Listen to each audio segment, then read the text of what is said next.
Ralph, David, and Tris. Ralph, David, and Tris. Ralph, David, and Tris.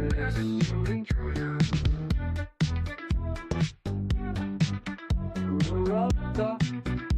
Rota, rota.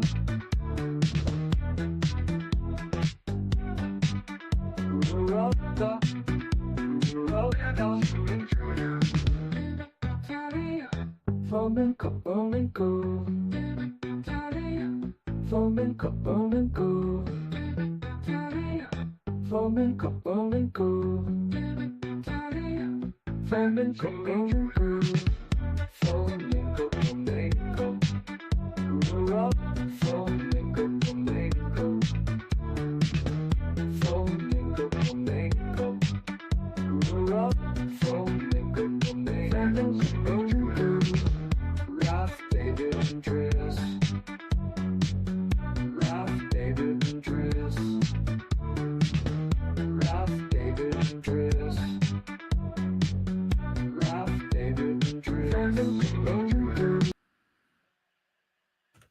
Welcome, everybody.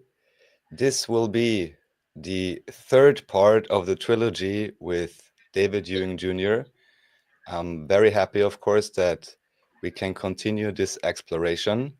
And hence I say, welcome back again, David. Yes, the trilogy for the Father, the Son, and the Holy Spirit. I'm joking. The Trinity, Well, maybe, yes. yes. Hi, Raphael. Hi, Andreas. Hi, Nachiketa. Hi, David. Hi, Raphael. Hi, Andreas. Good to see everybody here. Yes. So can everybody hear me? Yes, as long as everybody can hear Yes. me. Now, it's a very important question. There are many beasts mentioned in the Bible, different types. They're not all the same. So if people go through translations, they won't understand it. But this history is very important about the beasts. It's because this is important because when we look at the world today, it's like many of the viewers have tuned in from wealthy cities and wealthy nations. Of course, they don't feel wealthy unless if they went to live somewhere like Karamai in China, or if they went to the suburbs far away from Catalinas in Buenos Aires in South America, in Argentina. If you went outside, 20 kilometers just beyond the shanty towns, then you would know what it's like. Now, the reality is 20% of the world are living in, good standards of living, what the World Bank would classify as good standards of living. And the other 80% of the world, the majority, are basically peasants. Yes, and this has been the same 500 years ago. So now when people turn around and think that Christianity or Islam was their history, it wasn't for the majority. The majority of the people were peasants or pests or beasts, how the Bible describes them. The Bible is a very important historical book.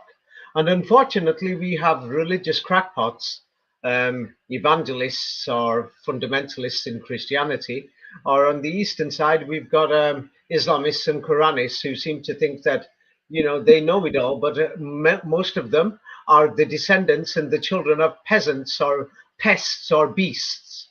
So these descendants of the beasts, the animals, today think that their ancestors had great history, yes, and they somehow seem to think that they know what the historical stance is, or the historical record is. But the meanings of the Bible and the Quran were given in dictionaries, in fake dictionaries, a lot of them with falsified meanings, for the 80% pests or the beasts. And many of these beasts today, they're preachers, and they're preaching many things. Like, for example, in the West, at least the civilization is maturing a lot more, and has matured a lot more because there's been more economical development, and people in the West have realized and accepted that that there is a concept of of chosen people. Yes, or the children of Israel, or this royal family that's ruling the world and the elite and the New World Order. And this royal family has interbred with other royal families known as the Adamites and the Noahites and other peoples. Yes, but we had some comments. Of course, I call them trash. Yes, from Islamists and Quranists who are trying to lie and say that there is no such thing within their Quran because they're trying to hide it to convert people. So there was some Quranic comment saying there is no such thing as chosen people concept in the Quran. In the Quran, it clearly says that God favored this family known as the family of Israel. Yes, specifically, and also it says that within their family was given this royal tradition known as the prophethood. It was given to them as well as to other families also. Yes, so I didn't say it was only them, but Quranists want to preach. Of course, there's going to be many comments there. Yes, don't let it influence the history. I'm looking at the history. I'm not looking for the trash crackpots who are trying to push their religion so that people will think that their religion or their religious book is the supreme way or the supreme authority of history. And yes, Didier Lacapelle did comment saying that this Mohammed, known as the Prophet Mohammed, yes, was one of the God-fearers and, not the children of Israel. But it is well known that the Israelites and the Ishmaelites intermarried. That is why the Church of Mormon, especially in Utah, this tradition, they came from Europe. And this tradition is still there. It's a long story. We'll go through it some other time. That the Ephraimites, who were also the children of Israel, but there's two separate branches of the Ephraimites, that they were Ishmaelites. But it is well known that, for example, that King David's general, one of his generals or major generals, was he was an Ishmaelite, but he was married to an Israelite. And then the question of of the royalhood or the prophethood and the lineages and the intermarriages as the children of Israel or as they conquered Europe, as Professor Fomenko shows, and they migrated westward and then went to the Americas, and they intermarried with many of the local royals. So it's like today it's generally called, to make it simple, it's generally called the royal family of Israel, that this is the royal family that's been there for centuries, from the time from Egypt all the way down to today. And of course, when somebody is studying up to the age of 15, you tell them, what is the language in America? It's English. Now, when you're going to advanced level between the age of 15 and 20, yes, when you study what is the language of America, English and Spanish. Now, when you're going to to age 20 to 25, more advanced, you're doing your doctorate. What is the language of America? English, Spanish, French, and many others. And then if you go beyond a doctorate, so it's like, of course, there's going to be, evangelists and Quranists and Islamists and fundamentalists, because they want to protect their alleged word of God, who are going to say David changed his story. No, I will say the same story. What do they speak in America? English. What do they speak in Canada? English. Now, if I'm going to go to more advanced level, I will say, in America, they speak English and Spanish, don't they? David, you've changed your story. You said they speak English. No, I haven't, you dummy. Yes, you religious crackpots. Yeah, I've always said they speak English, but now I'm going to a higher level. All right, so now when we're getting to a bit higher, what language do they speak in America, David? English, Spanish, French, Arabic, Chinese, many other languages. But David, you turned around and said they speak only English. I said, the religious crackpot dummies. I've not changed what I said. We're going to an advanced level. Of course, you won't understand that because, you're from a lower dumb level. Yes, unless if you want to progress, then wake up and have a look at what is reality in education. Education has different levels. Anyway, what we went through, yes, I don't want to divert the story of the beasts in the Bible. Yes, this is very important. Who are these beasts? And the thing is, when we look at what these beasts are, we can actually find the history of Europe, Asia, and the rest of the world, that the normal people, yes, did not really have a religion. So people are trying to turn around and say that our ancestors were Christians or Muslims, but they weren't. Like Nachiketa, I did a video with you. Do you recall that the evidence just from the 20th century, the peasants or the pests and the beasts, were they allowed in the religious temples anywhere in India, Pakistan, Bangladesh, Sri Lanka, or Nepal, in that area known as the Indian subcontinent? Or was it just for No, the elite 5%? only for the elite. It was same in Europe. Do you think their beautiful religious centers were there for the pests? It wasn't. And then there's many people who are saying that we could do without immigration. Okay, if you can, go and make your own pair of shoes. Just go and make it. Go and make your own clothes with the resources. Go out in the countryside and let's see if you could do it. So we've built an economic system to our advantage where 80% of the world is suffering. Anyway, not to divert, to go back to the beasts, I will remind people, yes, when we look at the tree of life, here is the tree of life. There is a green line there. Yes, at the top, you will see that there is 10 circles, but 9 of the circles have numbers and one of them has a question mark. That one is Darth, or basically you could say death.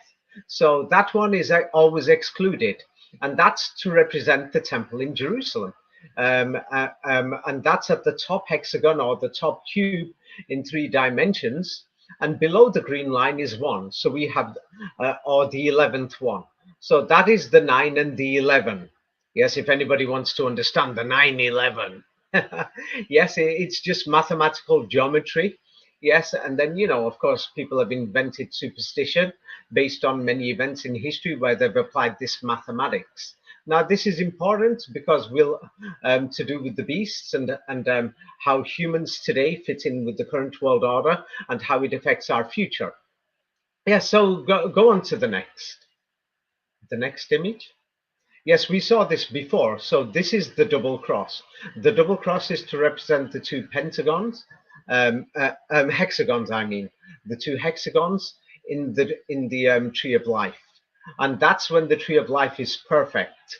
Yes. And so as you see, there is 2. One is to represent the stars going round in the heavens. One's to represent the position in the north and the position in the south. Or we could say today, the southern one is Mecca, and the northern one is where the question mark is, and that is where Jerusalem is today. And the question mark are death or Darth, and that's why all these religious conflicts, they bring death. So a major part of the New World Order is to remove religion from the rule of law, which is, many people would say, a great thing that they've done, because it causes a lot of hatred and a lot of bloodshed, as we could see Islamists, fundamentalist Christians, Christianists, I mean, not nice Christians who are very good people, not Muslims who are very good people, but the crackpots who give their humanistic meaning with their human mind of imaginary meanings of the Bible and the Quran. Yes, so the next slide. Yes, so as we saw, there is the simple cross, and then they redesign it and other things, but it's based on the flower of life. Yes, the double cross and then the separation with the earth on the papal cross. Now the next slide. Yes, so here we have it, the tree of life. So on the position of death, they put Jesus Christ there, and at the top cross. This was very important because the tree of life is there to represent science and the universe. And when we go, I've explained this in my book, Secrets of the Kabbalah, whereby it was originally just science and geometry to help with construction and to understand the stars above and the earth below and many other things. But they got people distracted, saying, hey, it represents Christ and the crucifixion. Now, as you notice, there's 3 poles. Now, when we go to the next page, yeah, what we see, these are the 3 poles of the tree of life. So that's why they said there was 3 people at the crucifixion. Or they say this even though in the Bible, in some places, we see that there's more than 3 people. Yes, and Jesus Christ was from that same royal family. Yes, and what he wanted to do was share things with the other 80% of the people. Like right now, there's many people in the world who say that we are so selfish. I mean, look at how many pairs of shoes you've got. I mean, at least I'll say the truth. In my bedroom right now, I counted the other day, I've got 13 pairs of shoes. Just in my bedroom, God knows how many in the rest of the house. And I asked other people. And then when we look at it, there's 2 billion people around the world without a pair of shoes, or 2 billion people without access to a proper toilet.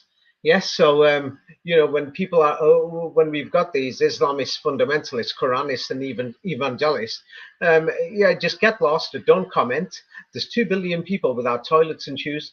Go and do some charity work since you care so much. I mean, why are you coming to preach to us when we're talking about history? And many people want to understand world history. That's what my interviews are about. They're about my books about world history. I'm not interested in your crackpot religious theories. Yeah, if you want, you can go out there and help people. I mean, I do charity work myself, and that's why I pointed it out, because I'm thinking, why are these religious crackpots coming to tell me their opinions when they want, when they, money talks and Bullstein walks, when they won't put their money where their mouth is, and they're not giving 5 cents or $5. That's if they can afford it. Yeah, because many of them are jobless bums. Yes, who are just looking for something to do, bored out of their backside, sat there thinking, hey, I'll just start preaching or something. Anyway, next. Yeah, so here is the crucifixion as you could see it. Yes, it's based on the Kabbalah tree of life. They invented the entire full story. Unfortunately, this is the reality. Now go to the next.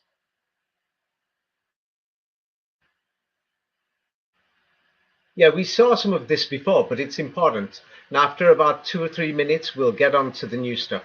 But it's very important to understand what the tree of life is. As you can see, the cube and the way it's decorated has got something to do with the old world order, and it's got to do with knowledge. That's what the tree of life is about.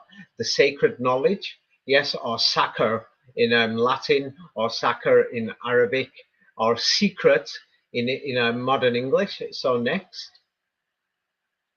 Yes, so as we can see, even the way the Kaaba is and the way they want the temple in Jerusalem and how it's going to be geometrically constructed, it's a lot to do with the geometry of the universe and our Earth, and what it's got to do with our energy, and to do with the present life, and to do with the future.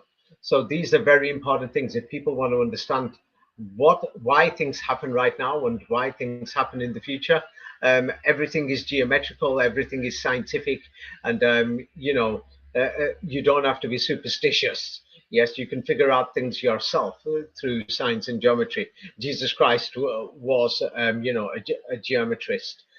Euclid, as Flamenco shows next. Yes, so this is very important because there was a few people who cannot see it. Now, when you look at Superman and General Zod and the Trinity are the three bad people in Superman 2, they're stuck in 2 dimensions. Yes, in a cube, and they're flying around the universe until the nuclear explosion happens. What's Superman 2? And you'll see they're stuck in a square, that's 2-dimensional. And so 2-dimensionally, the flower of life has got 19. Now, when you turn it into 3 dimensions, it becomes 33. And that's what the cube is about. And that's what the 33rd degree is about. This is very important. I'm saying it again because somebody said, I can't see how you get 19 to 33. You have 1, then 3, then 3 round spheres or balls.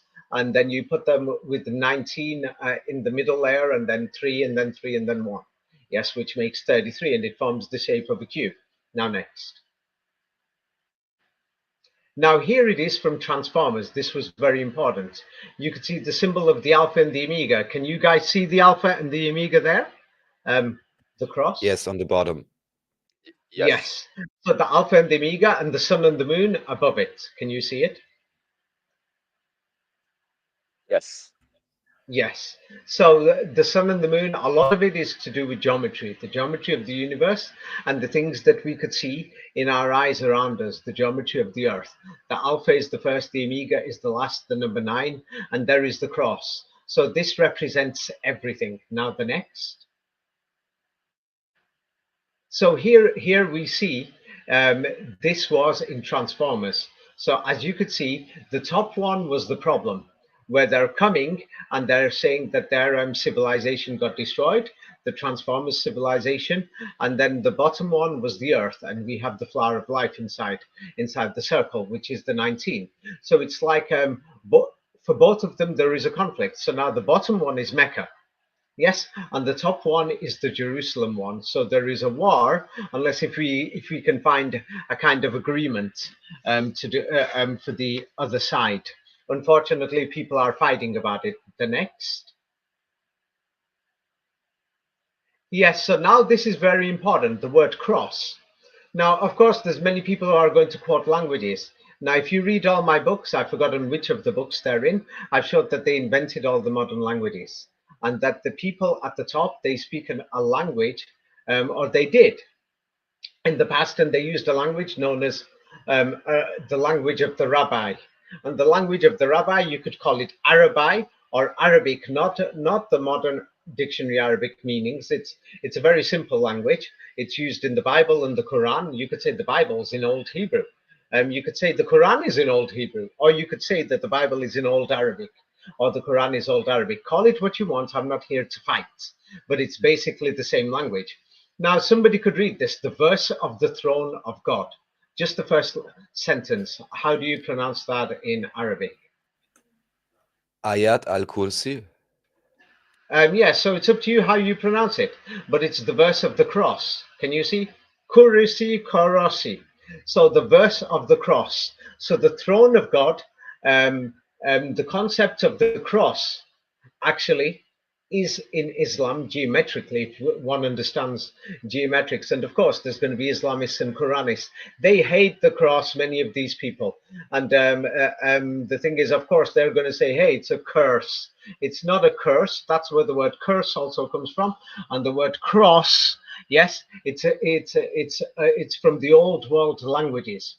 And the throne of God is actually the cross. Symbolically, I'm talking about geometrically in science and geometry. That's why when we construct a building, yes, you draw a cube or you draw a cross. Yes, two lines. I'm not talking about the cross, that one line is longer than the other. Both lines have got to be equal. Yes, so that is the actual cross. So when people were praying in the Middle Ages, I'm not talking about the peasants and the beasts. We say, oh, our ancestors came from Europe 200 years ago. Our ancestors must have been, Christians. No, you all lived outside these city walls. The cities only had about a few thousand people. There wasn't enough room for you guys. You guys were outside the walls. There was no farming there, no shoes there, no clothes there.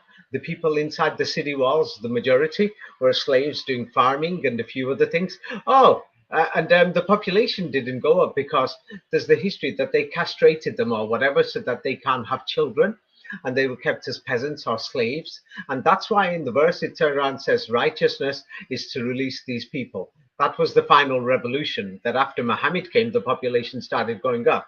Yes, but there was birth control back then.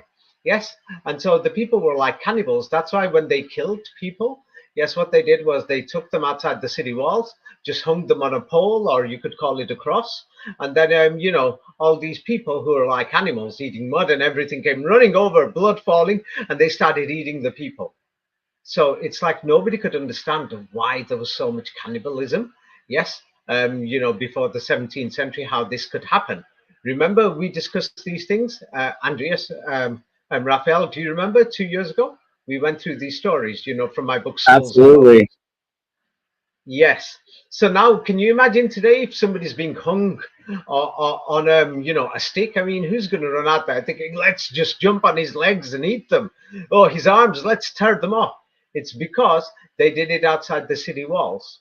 Yes. And so anybody who they didn't like. So that's what was going on. And the cross, the cross was originally a beautiful symbol, and it still is. If you remove the superstition and the fake history, it is the throne of God.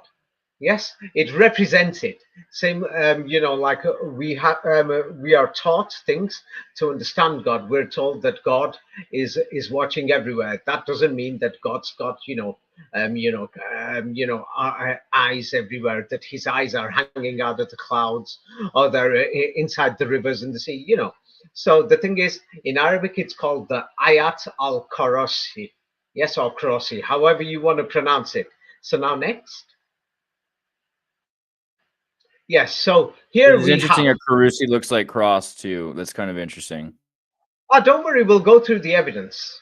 Yes, so here, as you will notice, so the Arabic and the Hebrew is actually the same. When it refers to God, it says Hova, like Jehovah, but it's not a J. Yahuwah, Yahuwah, him. Yes, Rabbu means Lord, the great Lord. And then it says the throne is called Arsh. Yes, the throne of God, and that's where the word Reish comes from. You know, the Reichstag. Yes, or Rush, or Irish. Yes, you know, and the representatives were called the Rus or Rus. Yes, or the Rasul in Arabic, or what they say, the ancient Rus. So now the next, we find these in European languages. Yes, because it was the history of Europe. So then here is the throne of God.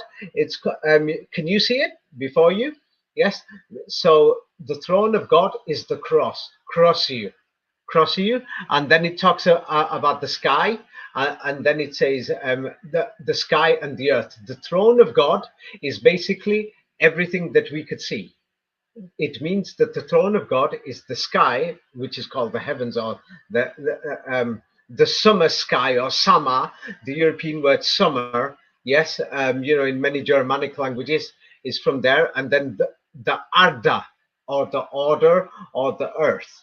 Yes, so even these Arabic words are Germanic European words. And of course, yes, when we look at the people in the Middle East, like these Arabs and you know, Iranians, and Indians and Pakistanis, many of them are Muslims today. Oh, by the way, a large percentage of Muslims in Europe and America who came first were from these third world regions who were uneducated.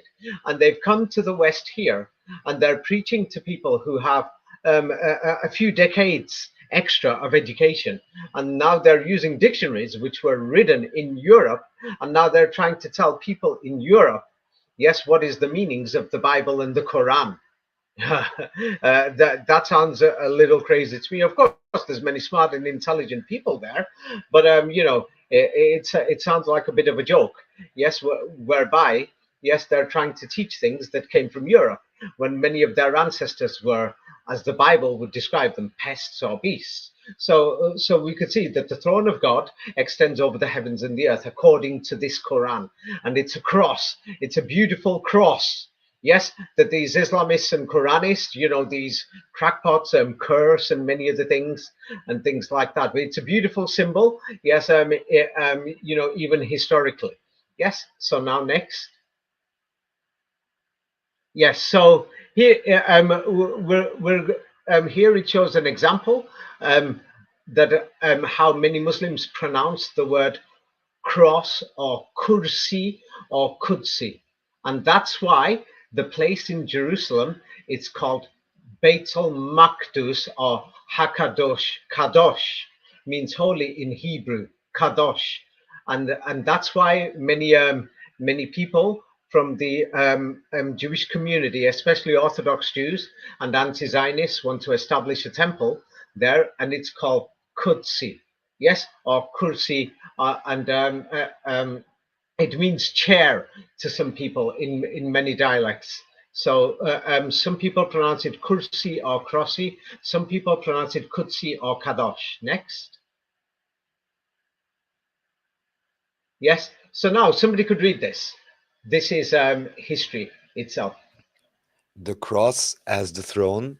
The cross was not a place of defeat, but was where the king of the Jews reigned with a crown of thorns. Yes, this is actual history. So that's why even in the Quran confirms it, but many Muslims deny it, especially Islamists and Quranists. So the throne, yes, is a cross. I don't mean the long cross, just a simple cross. Yes, you know, where it's got equal lengths. Yes, so that's what it was historically. That X marks the spot, or where even a king sat in Europe. Yes, his throne or his seat, or the Quds or the Kadosh. Yes, the seat or the throne was actually a cross. Yes, and so that's why they said Jesus Christ is on the cross. Yes, basically he died there, or he went to the death to match with the tree of life. Yes, and they gave him a crown to say that he is the king on the cross, or the cross of God. Yes, or the Ayat al-Cross, al-Kursi. Yes, but many Muslims deny it. Yes, and they're preaching people all over the world. Yeah, I'm sure this is new information. I hope the world takes a stand against not the beautiful Muslims, that many of them are peace loving, normal people. They go to the mosque, they come home, they pray, they're selling us their kebabs. Nice people. Yes, I'm talking about the crazy preachers who are standing there making YouTube videos and they think they were going to take over the world with their preaching. And they're saying, oh, this is the final message of God and this is the best one, blah, blah, blah. And they're just going on and on with videos, preaching and whatever. Half of it's garbage and it's lies, just trash. Next, please. Yeah, so here, yes, somebody could read this. This is from Quora. Why is there a cross on the head of the king chess piece? Oh, good question. A cross is often at the top of a monarchy's crown to symbolize the Christian nature of that monarchy. Crown. Yes, so that's what Wikipedia will say. So they're going to say it was Christian. But what Professor Fomenko shows out, like there was bishops in Russia who had Allah written on the cross or on their, on their crowns, bishops' crowns. And so the cross did not represent Christianity. And then the beasts, most of the people in Europe will soon go through it, were beasts. And they think their ancestors were Christians. They weren't. So people who are descendants of the beasts or the pests or the peasants, they can't turn around and say that they know this history and say, hey, I just found a cross here. You know, there's many crosses that they found. It says Allah written inside it. The cross actually represented the throne or the cruci. Yes, even the evidence is there in Old Hebrew or Old Rabbi language or Arabic language. Yes, and so today historians tell lies and say this is the evidence to prove that somebody was Christian. No, it wasn't. If somebody understands sacred geometry, then they will know, oh my God, it's a scam. They're lying about the history. Next, please. Yeah, so somebody could read this. Before the judge. Oh, go ahead. Oh, please. Andreas, go ahead. I'm not sure if my mic's okay, but tell me if this is good level. A little hot, but it's good. Yeah. Okay. Before the judgment of Christ, before the judgment seat of Christ, kings are normally crowned while sitting on a throne. The king is crowned as he sits upon the cross. It is proclaimed for all to see the king. Yes. So it is known not just in alleged Christian countries, but in even Muslim countries. It's like a square or a cube, and then there's a cross on the floor. And then the thing is, the kings that we call kings today, they will say it's a Mongolian title or a Turkish word that just basically means Khan or Khan. Yes, and the thing is, it just meant the leader, not like king as we see God is the king. It was like the representative of God, and so they were crowned. Yes, in history, throughout Europe, throughout Asia, and many places that the person who ruled was sitting on a chair or a kuds or the kadosh, a holy place, or they classified it as holy because what he was going to do was rule, yes, according to the legislation of the law or Allah, yes. And so it was basically a cross. So the cross represents a throne. And that's why the cross existed even before Christianity. And they've given us a fake timeline and things like this and saying, oh, ancient Egypt was thousands of years ago. And in India, they had crosses thousands of years ago. No, it was actually the symbol of the throne, either the throne of the king, yes, or the throne of God. That's why people made, when you go to pray, yes, in many churches, it's a beautiful thing. Don't stop because these Islamists and Quranists are preaching to you with their lies. Yeah, you touch your head, yes, then just below your chest, and then both your shoulders. You're making a symbol of the throne of God. Yes, because the throne of God extends over the heavens and the earth, even according to the Quran. Yeah, so you're making the symbol to say, I've entered the presence of God, and then you start praying, Our Father, who art in heaven, hallowed be thy name. You could pray as you wish. It's like, that's a different question, if God is the Father or not. Yes, or if you want to say, Our God, who art in heaven, hallowed be thy name, thy kingdom come, etc. It's a very beautiful symbol. Yes, and so when the symbol was politicized, this is when the Eastern churches broke off with the Vatican. And then they said, "Oh, we're not going to have symbols on the cross like statues of Christ." That's why Orthodox churches refused to put a statue of Jesus Christ on their crosses. And even that got politicized. And then Orthodoxy separated into Islam, where Islam stopped using the cross symbol altogether.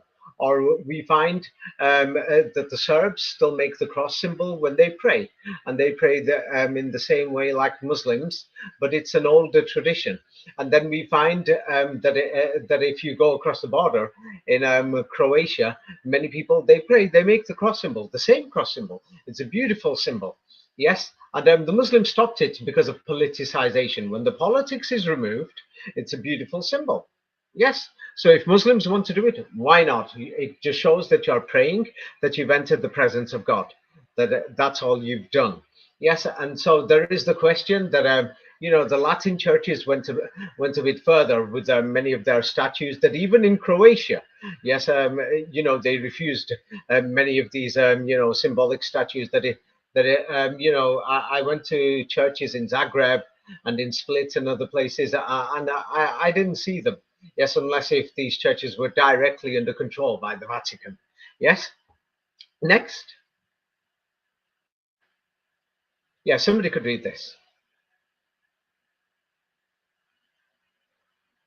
The coronation of the king, cross is indeed the means by which he is crowned as king. It was on the cross that Jesus became not only king of the Jews, but king of the world. Yes, it's because the cross, or the kursi in Old Hebrew, Old Arabic, the kursi. Yes, that is the representation of the throne of God. So therefore, they had to put Jesus Christ on the throne of God to show that he is God, basically. So that was the purpose of showing it. And then they showed that he died, in other words, to show that 9/11 is over. You see, that the 11th one was the dart, and it fell on the earth, and then it went back to 10. Yes, long story. People will have to read my book, 33 Degrees and Secrets of Kabbalah, to understand that. Next. Yeah, somebody could read this. Kings were usually crowned while sitting on the thrones, not hanging from crosses.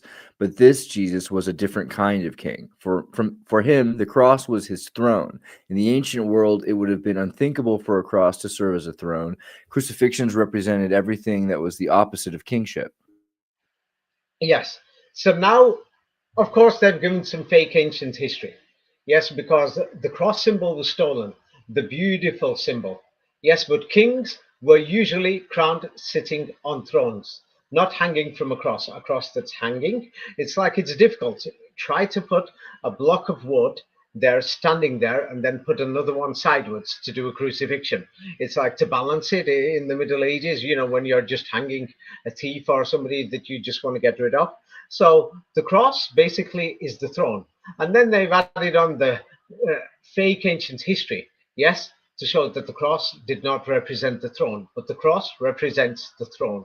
And that's why on kings' crowns, where they were Muslims, yes, that we see in Moscow, or whether they were Christians, as we see in the Holy Roman Empire, yes, they all had the cross above their crown to show that God is at the throne above, and that the crown was called like the crown or the Quran or the corona, the crown. Yes, and so it was like they would rule according to the reading of God or the way of God. Yes, and so there's the crucifixion itself was the opposite of kingship. Yes, it represented death, and today they've turned it into the symbol of death, and they're giving it to babies. But it's like so how they're doing it, they call it a ritual. It's if you want to call it, if it's in the Catholic Church. But if you're doing a baptism, and if you're making a cross symbol on the baby's head for the baptism, and you're doing it with the intention to represent, to show that it's the throne of God, that's a beautiful thing. But if you're doing it as a symbol of death, the baby child's just born, then that's something else. Yes. Okay, next. So here we have it, the cross on top of crowns. Yes.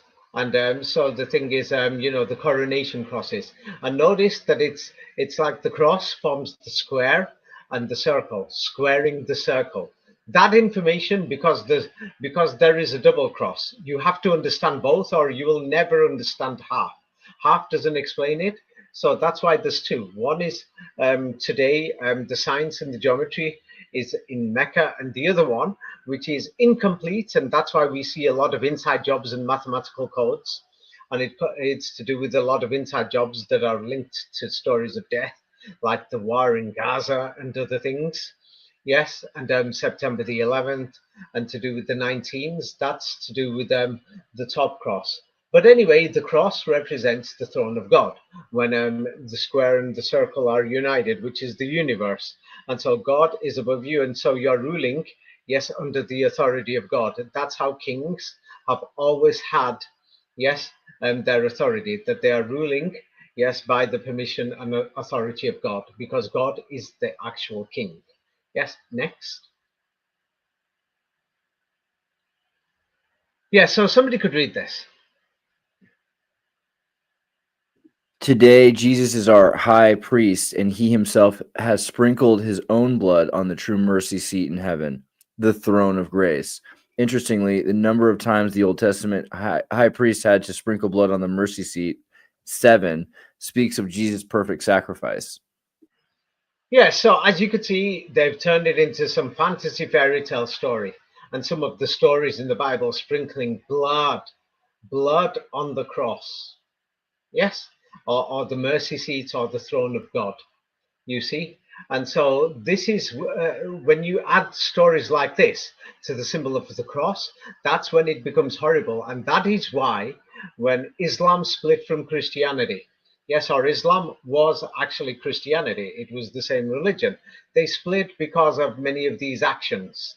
It's because, me personally, I love the cross, but if somebody's going to give me a cross with them, with my neighbor's blood on it and stuff, forget it. I don't want that cross. In fact, I'll think I'm going to stop doing it. And I'll tell my younger brothers and sisters, and if I have children one day, I'll say, don't make that symbol. I'll say, because today it represents something else. But it originally represented the throne of grace, or the throne of the mercy seat of God in the heavens and the earth, and the throne of God. Yes, that's what it originally was. Yes, and Islam and Christianity, they both agree on this because it's the same story. It came from the same history. Next. Yeah, so somebody could read this. Yes, both. Starting at the top. Yeshua. Yeshua in Yom Kippur, the Day of Atonement, God instituted the day when he could be reconciled with his people, the day of Yom Kippur, which ultimately points to the day of the cross. Mercy seat and the throne of grace, what are they? Romans 3:25 says that Jesus is our mercy seat because of his death on the cross. We come to him for mercy, for God has made a provision for us. Okay, so now the thing is, as we can see, that's a long story. I won't go into Judaism. Yom Kippur is a beautiful day. Yes, and Kippur, I'm saying it in modern English. Some people could say the day of the Kaaba. Yes, or you could say it like that, or the day of Hagigah or Hajj, how the Muslims do it, or the pilgrimage, and it points to the day of the cross, or towards the cross, because the cross is the throne of God. And so Jesus became the mercy seat, yes, because Jesus is now on the cross. Now, the thing is, there is the question that many people turn to Jesus and ask for forgiveness of sins.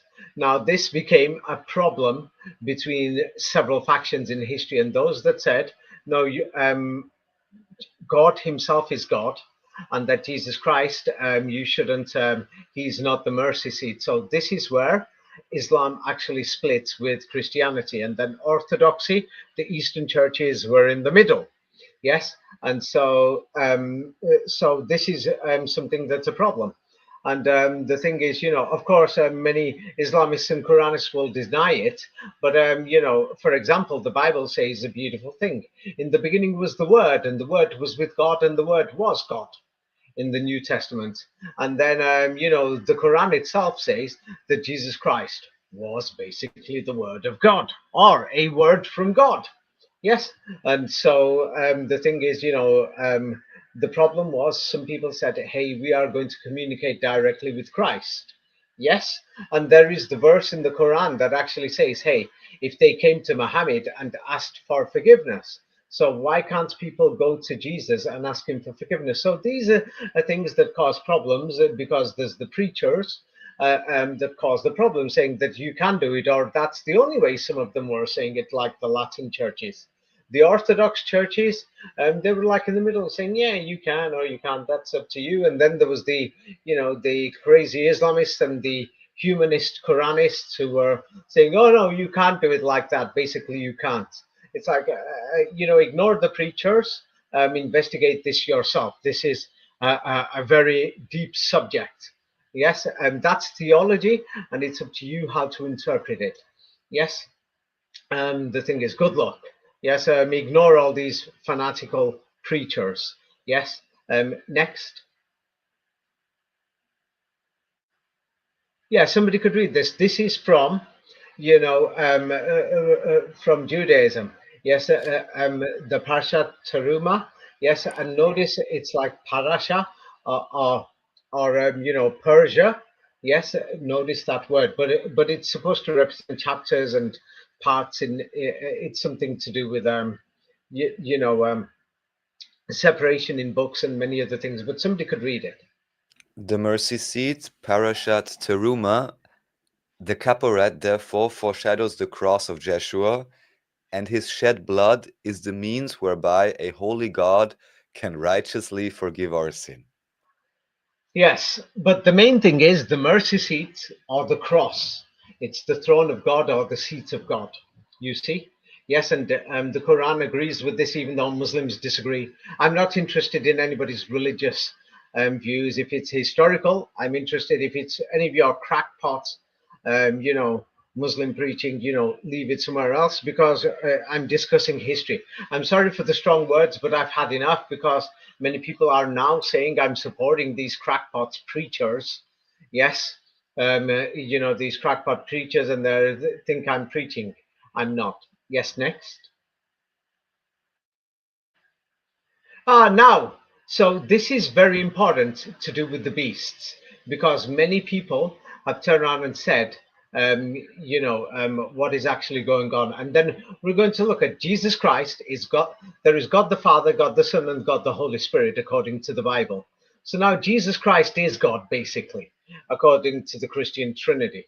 Now, this is God himself. So this is Jesus before he came to earth. And what does Jesus tell the people to do? People could read this. Kill men, women, and children. Then I heard the Lord say to the other men, follow him through the city and kill everyone whose forehead is not marked. Show no mercy, have no pity.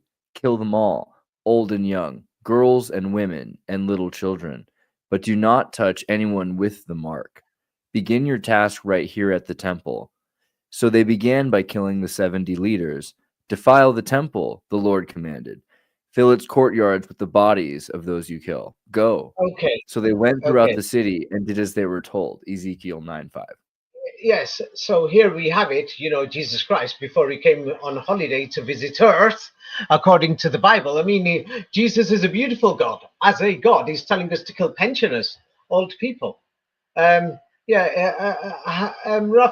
Andreas, Nachiketa, have you ever killed any pensioners? I have I not, no. tried my best to protect them, even though it's difficult these days. Well, Jesus Christ said kill them before he came to earth.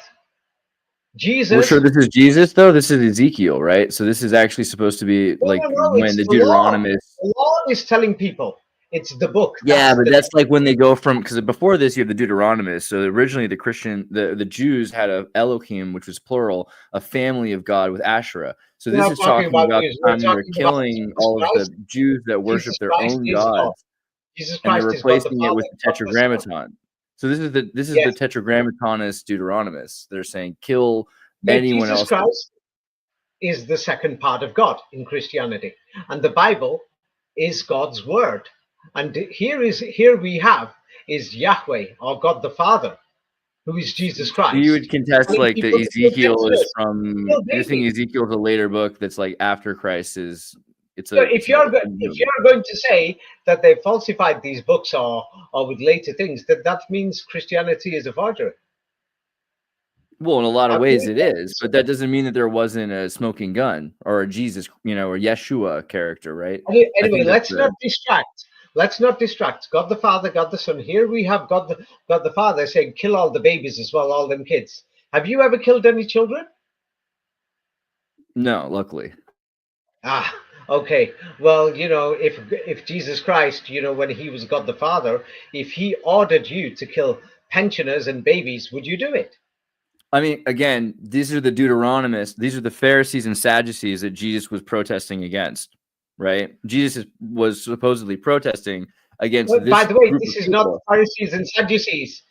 This is that what do you call it? Yes, that they a commandment of God, not the commandment of the Pharisees, not the commandment of anybody except God the Father Himself. This is Jesus Christ making a command before He came to earth. Ah, it's a dilemma. Don't worry, let's go to the next. It's a problem. Yes, because this is important about the beasts. So here we have the pensioners. Jesus Christ, God the Father, is telling you to kill these pensioners. Yes. Ah, yes, and people are telling me to accept that the Trinity and that Jesus Christ is God. Yes, next. I'm pointing this out. Oh, Jesus Christ, he said, kill all the children. Here we don't go. Here we have all the children. Christ turned around as God the Father. When he was God the Father, he said, kill all them kids as well. Fill the place with bodies, just kill them all. Yes. Next. So now somebody could read this. Here is God the Father in the book of Isaiah. This is not the Pharisees. God the Father speaking. Jesus Christ, the Lord, who was the Father in heaven before he came to visit us on holiday. This is what he said. You could read this. More rape and baby killing. Anyone who is captured will be run through with a sword. Their little children will be dashed to death right before their eyes. Their homes will be sacked and their wives raped by the attacking hordes.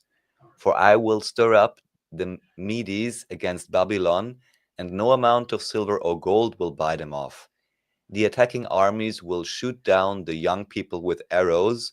They will have no mercy on helpless babies and will show no compassion for the children. Isaiah 13:15. Just for So reference, like, how wild is the Bible? I mean, like, you know what I mean? If you want to read some hardcore stuff, the Bible's pretty much got more action than I think people realize. Well, it's not the Bible. This is Jesus Christ, God the Father, before he came to visit us on holiday. Yeah, before he decided to set the future that he's going to die on the cross, that he's saying that he's going to send the armies of Babylon to, kill babies and even rape people. I mean, if God the Father, if Jesus Christ as God the Father ordered you people to rape people's wives, are you going to do it? If Definitely he's not. going to, No. how dare you defy God the Father, Jesus Christ as God the Father? I mean, the church won't like that. The Vatican won't like that. I mean, what's Daddy Papa going to say in Rome if you disobeyed? Yes, Nachiketa. How can you defy Papa? Next. I guess I just have to. After that. Yes. Now here we have, let's get on with the beasts. So now somebody could read this. You have to start backwards when it says, but let's be covered with sackcloth, man. And as you notice, the Quran and the Bible are basically written in the same way. It's not in sentences. It doesn't really have past tenses and future tenses. In the oral Quran, you can see this, but it's invented when you write it down. That's why many evangelists invent the meanings, because they want to give a new meaning, because, you know, people can see that Christianity is a bit of a joke in the past. And we have these Quranists today who open up the Quran and they're opening up the manuscripts, but they ignore the oral Quran because they know they want to invent the meanings, because many of them came from third world countries, and then now they've progressed economically here. And same like when the Jewish community came, there was the self-hating Jew. You know, they're same like these self-hating third world Muslims who came to the West, the self-hating Muslims who've become Quranists, trying to give new meanings. Yes, but here, you know, as you could see in the Bible, the Hebrew is the same as the Arabic. If anybody understands Hebrew, then or Arabic, they will notice that it's basically the same, the Quranic Arabic, and you will find them in Germanic languages. Yes, wa. I'll start reading in Hebrew. Wa could mean and or but. Wa yitkasu. Yes, let it be covered. Sakim, like a sack. Yes, the sackcloth. I'll read it instead to make it easy. And then it's saying that God the Father, Jesus Christ. So this is how Jesus spoke before he was born. He said that you should wear a sack as clothes, a bag.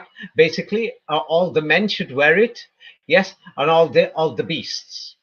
Yes, the two-legged beasts, which is the public, who are inside the city walls. Never mind the beasts who are, you know, who are like animals who are outside the city walls. So they should wear these sackcloths, and they should cry to God.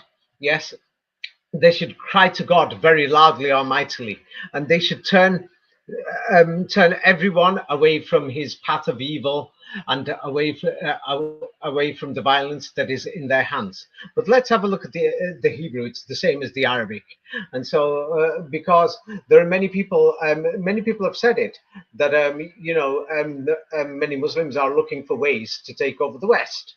Yeah. Yes, and so one of the latest inventions, you know, the two new inventions in the last 20 years are Islamism and Quranism. Yes, and they're inventing things. But here, as we could see, sackcloth is sakim. Can you see it? Can anybody see it? Notice the word sack is in English, and it's in the Hebrew, and that's the Old Arabic. And then man here, it does not necessarily mean man. It could mean the children of Adam.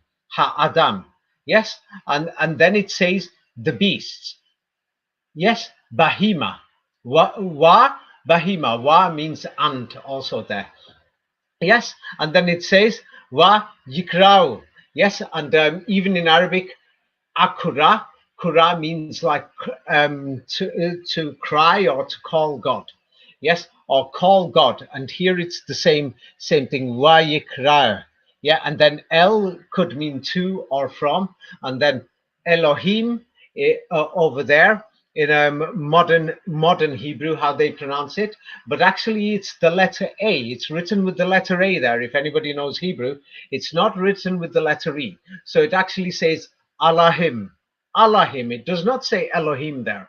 That's a fake pronunciation because we no longer have the oral Quran. But what is this that God is asking the beasts? The animals should cry to God and they should turn to pray to God. Can you see this, you guys? Who are these beasts who were told to pray to God? Don't tell me you've been asking your dog and Behema, so like, is this like the goyim essentially, right? Like these are the human, like the true human.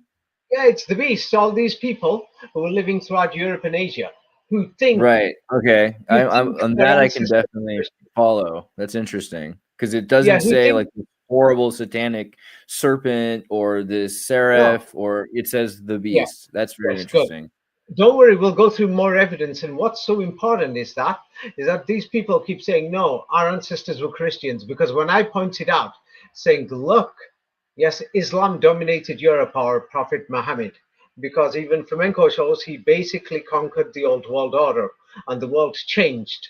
Yes, after the fall of Istanbul, or the Sultan Mehmet, who came with armies, with German armies and Russian armies, Slavic armies, and took over Constantinople, where the Pharisees and the Vatican were based. Anyway, the next page, somebody could read this.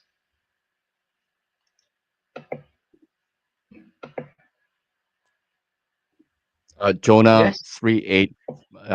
I'll read it. Jonah 3:8. Furthermore, let both man and beast be covered. All persons and animals must wear sackcloth.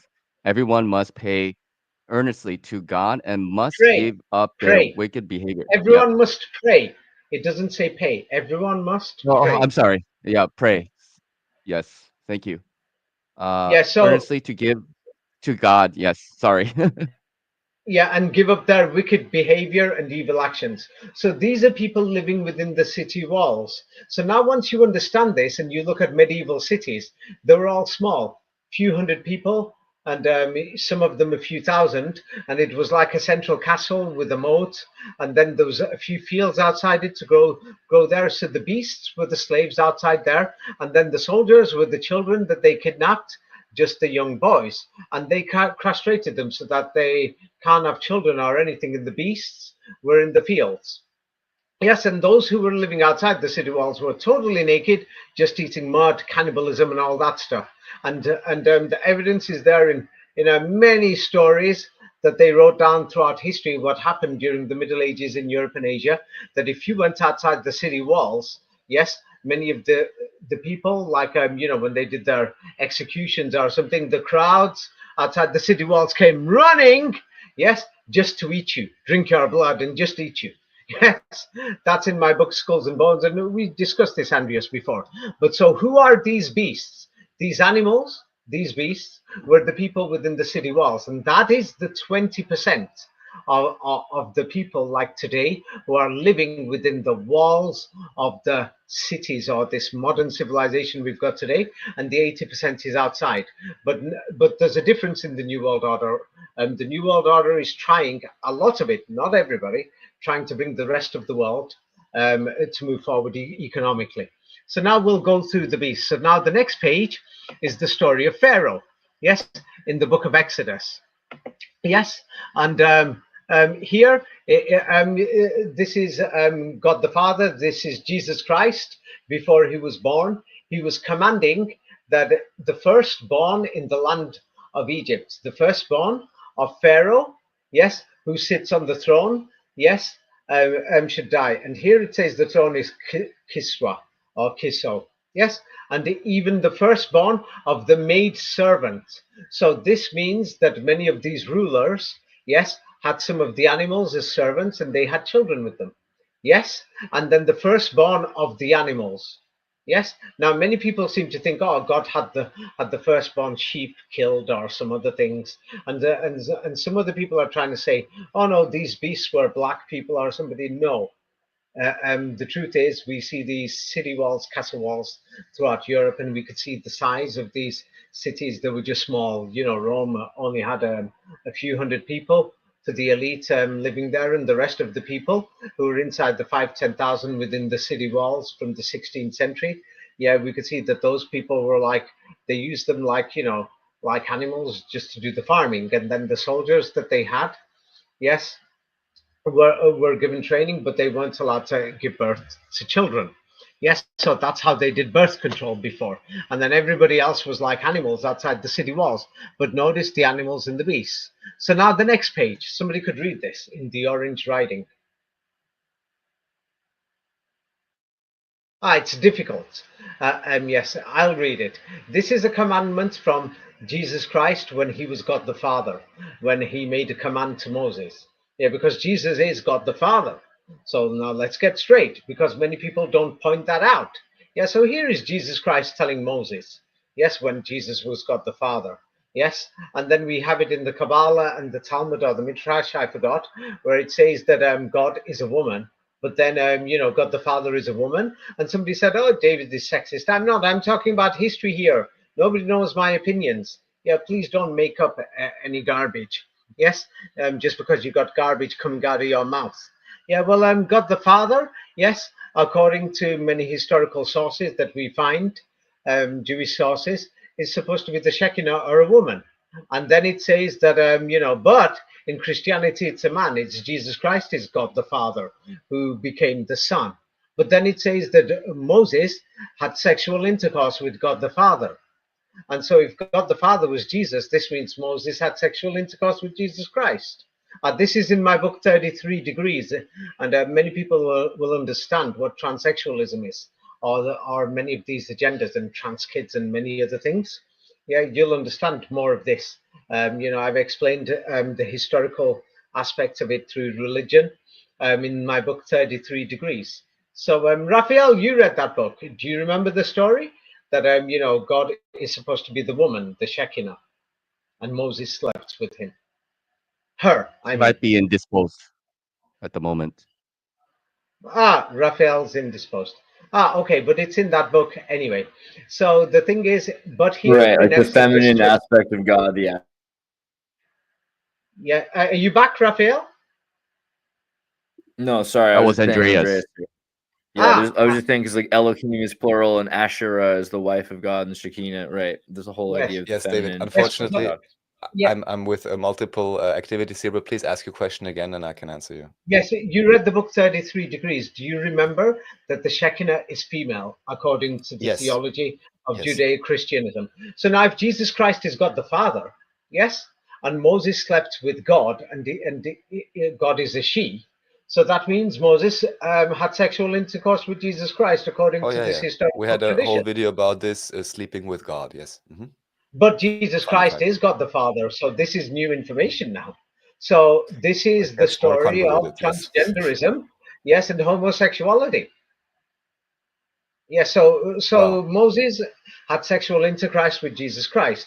More details of that to understand the Kabbalah and the 33 degrees and transgenderism in the history of religion is in my book 33 Degrees. I'm sure you're thinking, what the hell? Yes, here.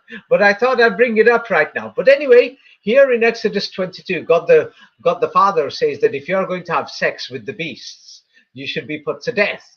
Now, I mean, who the hell's going to go to sleep with their dog or their cat or their elephant and have sex with them? So this is referring to the humans. Yes, everybody else was seen as an animal. So all these people who keep insisting, yes, who seem to think that they've got a great ancestry. Yes, you were seen as animals and peasants before and beasts, and the New World Order.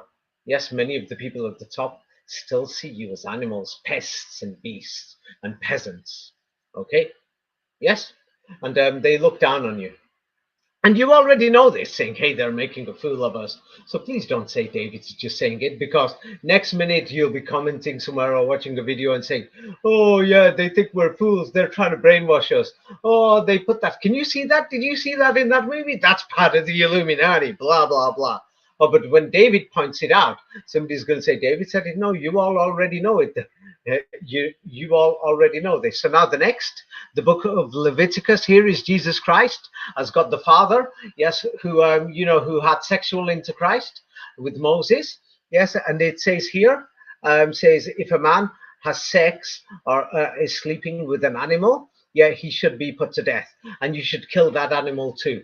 I mean, why are these stories in the Bible? And these animals pray to God, and they wear clothes called sackcloth as well. So these are not animals; these are actually you. That you are the animals, the peasants or the pests. Yes, and if I was the elite, I wouldn't need to wonder why. Why they call them pests and beasts?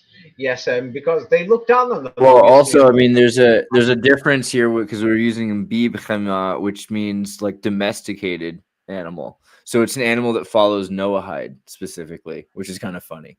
Not even no, just like a beast, well done, domesticated. It's like the peasants and the pests today. I mean, you humans out there who are listening, I'm using these words, then you will understand how the world works. Yeah, I'm not saying it's nothing to do with my opinions or something. I'm a nice person. If I don't use these words, we won't understand the nitty-gritty. But I'm glad you pointed it out. Yes, it's because today they're doing the same thing. They're bringing up pests or beasts in schools, brainwashing them, telling them about on the 19th of I forgot which month, Neil Armstrong arrived on the moon and sets foot on the moon on the 20th. These stories, they tell you these things. So they brought you up domesticated pests. So we've got domesticated peasants growing up in Europe and America today who are listening. There's many of these domesticated, beasts or Bafima or Behemoth listening right now, Andreas. Yes, and the ones who are not domesticated, they're living in the third world. You see, Latin America, in the villages in China, in Africa. Yes, so the domesticated ones, oh, they're okay. But the thing is, in the old days, there was castration. These days, we'll make sure that we promote homosexuality and condoms and other things, to keep that birth rate And low, pork. so that they can multiply. Yes, go ahead. Yes? No, What I did you say? just made the joke. And alcohol and pork, right? Ah, yes, make sure that they get heart disease. Most of them don't realize that the majority of heart disease cases and all these other heart attacks, let them suffer, quick exit or something. It's costing us a lot of money and all this stuff, looking after these pests or peasants. Let them eat pork, yeah, whereas we won't eat it. You know what I mean? Because we're the elite. It's been there for centuries. Right. It's in our book in the Bible, but we've tried to hide it and modify it. Yes, but there was that guy called Muhammad, and he spread it, telling all the rest of them, all these other peasants that have now picked it up in Eastern Europe, in places like Bosnia, in Kosovo, the Pomaks in Bulgaria, the Turks, these Arabs. Well, they're learning very fast how we eat at the top. Don't eat the trash. But for the beasts, let them eat all these other, real beasts. Don't talk about that, Andreas. Yes, we'll lose money if they start eating real food. It's going to be expensive for us. Let them eat all that trash. Oh, they think it tastes nice too. Yeah, next picture. Yes, so here it is. So it says, and if a woman, it's because when it says woman, yes, it's very important to know this. Yes, it means that the people who are from the children of Israel and the children of the Adamites and the children of the Noahites or the Nephites or the Nephilim or the taller people, because they were taller and other things. And that's why they kept specific animals for themselves. There was no cows or sheep or many other animals outside the city walls. Everybody else was just eating mud and garbage. Yes, and so that's why in India and other places they spread Buddhism and Hinduism. Don't eat the cows and the sheep, leave it only for us. Or don't bury your dead, burn them. Yeah, but we get proper funerals. You know what I mean? In India or in China, but everybody else, cremate them. Yeah, but anyway, if a woman finds any of these beasts beautiful. Totally. I was noticing that in Vienna, even the Vienna Jewish cemetery, right? It's like the Vienna Jewish cemetery is phenomenal. And then you look at the Christian areas and they just basically like remove the bodies every few decades and don't care, or make them use a mausoleum. I mean, if they have enough money. Otherwise, they just have to get cremated like Yes. everybody else. It's crazy. But let's get this clear. Now there's three groups of people who protect their graves. Not two, not one, not Jews. Jews, the elite, and the Muslims. There's three groups, and everybody else doesn't realize what's going on. Right. I'm glad you pointed it out. Now the thing is, if you want this to stop, it's like this. You know what I call a clever person? I call the Chinese very clever. Yes, because it was known that that they're copycats. They see something, they copy it. If it's successful, if it's not successful, they stop it. So if the rest of the world, with the fake history saying our ancestors were allegedly Christian and they couldn't even read or write, and most of them never read the Bible, and their ancestors never read it, and they still can't read or speak this Hebrew, which is Arabic anyway, just a different shape. Yes. Yeah, and and they're saying, hey, these people are doing this, and we're getting trashed on. I mean, isn't it time that you woke up and copied some of the beautiful things? Well, same to the Islamists and the Quranists. Yeah, even with their fake lies, it's a beautiful symbol, the cross. I doubt they're going to pick it up. They're very arrogant, these Islamists and Quranists. Yeah, I'm very sorry. The cross is a beautiful symbol. I mean, I make it. I'm not going to stop it. I don't care what any of these preachers say who are going to put down and say, "Oh, David, admit this. Oh, David, this," or whatever in their comments. Yeah, if you see them, laugh at them. I laugh at them, and I turn around and think, "Oh, these beasts, they came." No, the behemoth, they came from the third world as immigrants to Europe and America, and now they've got a bit educated, and they think that they're going to preach me with their ways. Yes, and which historically the evidence is against them. But anyway, how could a woman find these animals attractive?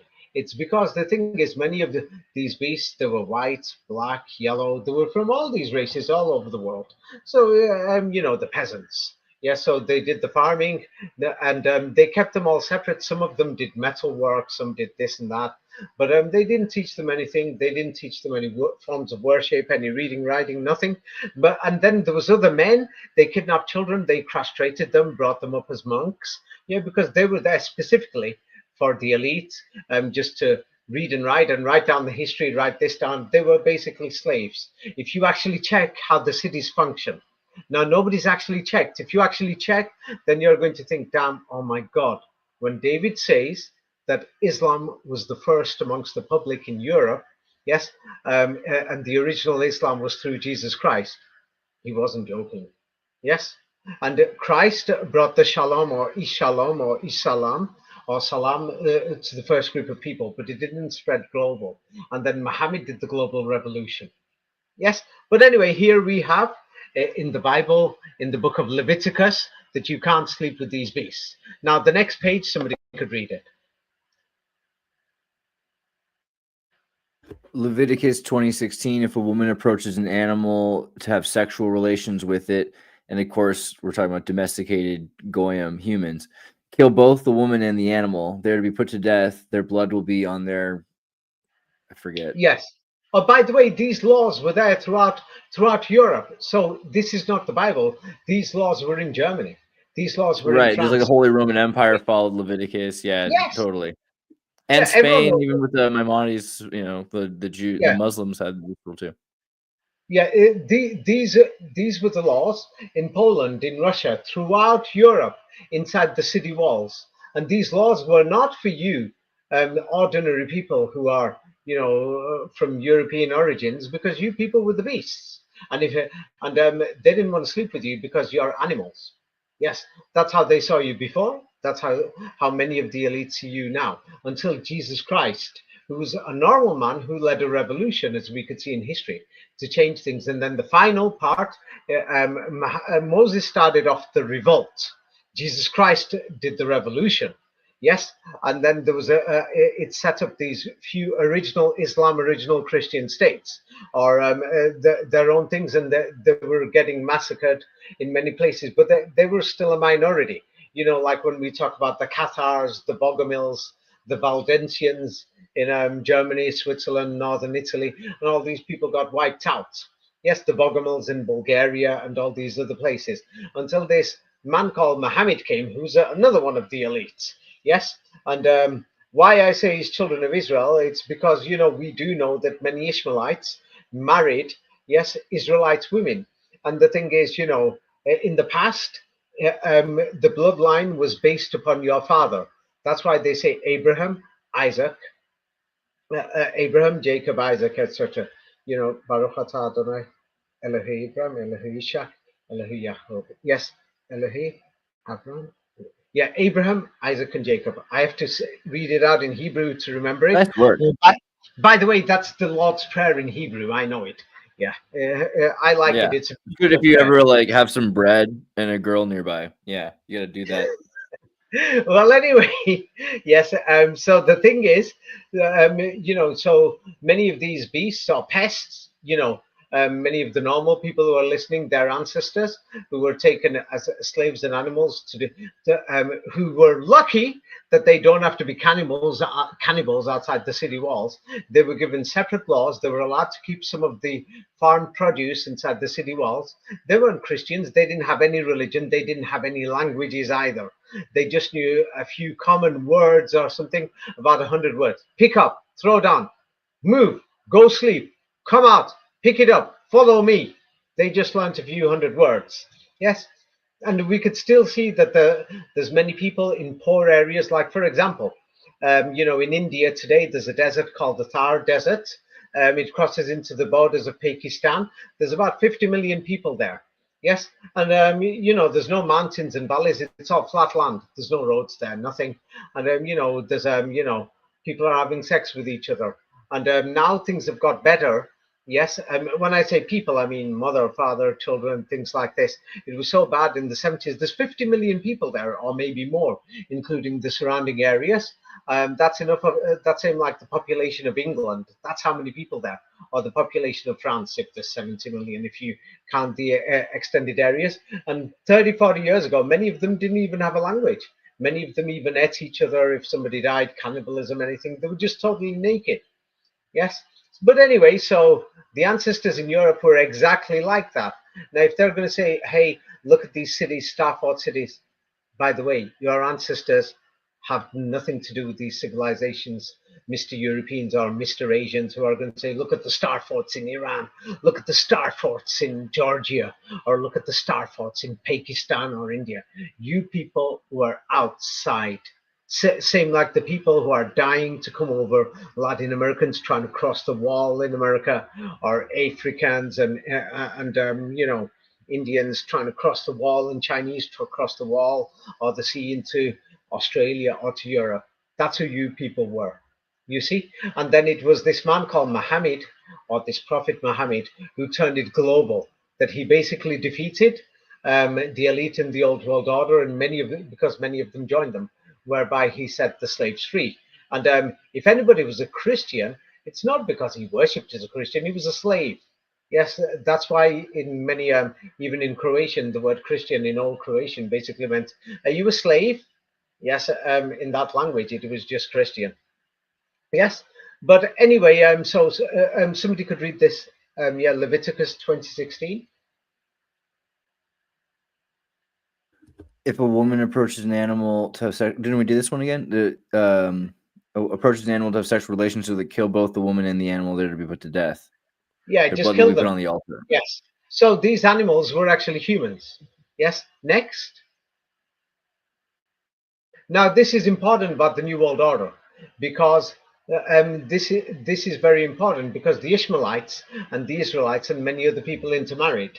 Yes, that when you see that an Israelite mother, woman, daughter, King David's general, married an Ishmaelite man who was the leader of one of King David's armies. And so globalization, and Flamenco points out that the royal family in Thailand, they are even the children of Israel. Yes, it's because the Adamites and the children of Noah and everybody else, they interbred. Yes, and this is why we're having globalization, because it came from God the Father. This is Jesus Christ's law. Yes, because there's many of these right-wingers are, Bible bashers, and they're saying, oh, David's trying to flood Europe and America with immigrants and migrants. But what does Jesus Christ say when he was God the Father, before he got crucified while he was up in heaven? These are the words of Jesus Christ, God the Father. Somebody read it, and what was his command? The days are coming, behold, the days are coming, declare the Lord, when I will sow the house of Israel and the house of Judah with the seeds of man and the seeds of the beast. Yeah, of course it doesn't mean that the elites were having sex with crocodiles or with frogs or with elephants. Yes. So the peasants and the beasts, what happened is they started interbreeding with them. Yes, because many of these Dang, this is nuts. This is so refugee culture in the Bible is predicted, is what you're saying. It wasn't just predicted. Yes, it's because inside the city walls, I'll give you an example. Let's pretend there's you and me, Andreas. Yes, and Raphael and Natiketa, we're four brothers. And the thing is, we're living inside the city walls, and our father is the king or the Khan, or he's the ruler, the duke and the lord, and he's one of the children of Israel or the Adamites. And the thing is, the nearest city, the next one by horseback, takes a full day to go, and there's been a plague in our city or something, and then bad farming this year, another plague, just bad farming. And you know what? We couldn't feed the horses, so we can't go out for girls. So you know what? We've got some of these beasts. I mean, and we're based in, let's say, in London, or let's say we're based in Vienna. So there's these Germanite beasts. So we slept with them. That's it, and they gave birth to children, half breeds. That's what happened, and so this is what's continuing to happen. So once it started, yes, it's not stopped. You see, you see. So this is the reality of what happened. Because me and Andreas and Raphael and Nachiketa couldn't control ourselves. Some of the girls who are these beasts or peasants, I mean, they're drop dead gorgeous. I mean, they're gorgeous. We couldn't control it. You see. Yes. But I mean, Next. isn't it the other? I mean, just because with Jewish law, it's the women that carry It's on not Judaism. Jewish law. So This is it's the the elite law. male refuge. It's the male goyim that are Big being fraud brought in the in. scam is they're calling it Jewish law. Or why is this a Christian book throughout Christian lands? Yes, because this is our history, the history of Christendom in Eurasia. It is not the history of some bogus place in the desert. Read my book, Jerusalem was in Europe. Yeah, next page. Carry on, Andreas. What else were you going to say? You were going to say something else. I was just saying because it infers that because the Jewish law is that the Isha, like the female, has to carry on the Jewish tradition to Jewish blood. So it couldn't be a shiksa. It has to be a male goyim that is seeding the female Jewish blood, right? In order Yes, for it to yeah. continue. That's what I mentioned before, because Didier Lacapelle said that Muhammad was a God-fearer, and so he Mhm. couldn't have been one of the Israelites. But what they did was, at some point in the past, this is to do with mixing with the beasts and the peasants, the ordinary people of Europe and Asia, the pests, the peasants. Yeah, so when us elites, us guys, us four, when we slept with these peasants and we interbred. So the word Isha, that's where the word Aisha comes from. Muhammad, yes, was with Aisha, a woman. That's a long story. Yes, but so the thing is that what they did was this had a lot to do with interbreeding with peasants, or like I said before, Elohi Abraham, Elohi Ishak, Elohi Yaakov. So there's Abraham, Isaac, and Jacob. Yes. So what it was that the bloodline went from Abraham to Isaac to Jacob. It was through the men. But now that we've got all these beasts, that we're sleeping with these normal well, I mean, the pests, we're sleeping with these pests. Some of them are good looking, yes, from Poland, from Germany, from France, from England and other places, because we've slept with them. Yes. So now the thing is, we slept with a peasant woman. Yes. So what they did was they reversed the lineage of the blood, and what they did was, because there would be too many people claiming the throne. Yes, because you slept with too many girls. So the thing is, they reversed it and said, if you slept with the Jewish girl, yes, then only that one, or slept with the royal blood, not Jewish, from the Adamite, Nephite, Ishmaelite, and Israelite blood. From the ruling families, only that child is valid, and the rest of them, they're still beasts. You see, that's why they reversed it. You Interesting. see, and said the bloodline came from the woman. Yes, because us four, and we've been getting drunk. We couldn't control ourselves, and in them days there was no condoms. So every year we slept with 10 women. That's 10 children. Yes. So 10 each, and there's 40 children now claiming the throne, or wanting to live inside the castle city walls. I mean, we can't have that now, can we? Yes. So the thing is, as long as it's from the full bloodline, because if it's from the elite girl, an Israelite or an Adamite or an Ishmaelite or a Nephite, yes, yeah, or an Edomite, from the original bloodline, if it's as long as it's within the family. So that's why they changed it to woman. You see? Yes. So that's why they insisted on it, and also because these beasts, when a sperm is not the human body. It eats the egg inside a woman's body. This is very important in science. It's like the woman who you're with. That's why the English turn around and said, "Don't sleep." They wouldn't marry the Irish. They said, "You are what you eat," because many of the Irish were actually, during the famine years and other things, they were eating each other and eating, all this mud mixed with, as your feet walked around, spread the shit and other things. And so they turned around and said, "You are what you eat, so don't marry them." And so, many of them said that the Irish women were amongst the biggest group of prostitutes in many years in England, and they said, "Don't have children with them." And they're saying they're trying to improve their genetics, trying to make their babies look more human or more beautiful, because many of the English were racist and saw them as inferior. Same like in Yugoslavia, there was many riders in the early 19th century from amongst the Serbs and amongst the Croats, but and amongst the Bulgarians, whereby they turn on and said that the Serbs were like animals. They said this, or the Serbs were saying about the Croats, saying that they're half breeds or they're inhuman. So unfortunately, things like that happened in the past, but it was a fact that they pointed out that that the beast or the pest, the peasants, yeah, they were involved in cannibalism, drinking blood, don't cook anything. I mean, they didn't have anything. They just slept on the floor outside in the field with the hay and the grass. That's how we just left them there. And if some of them died, we'll bring in a few more pests from outside the city walls. It's not our job to keep them alive, but we're good to them, because we want them to work, to do the farming. And that's why we controlled all the seeds and all these other things. But outside, there were cannibals and animals, so that's why they weren't seen as fully human. But it's important to point out that it's the Bible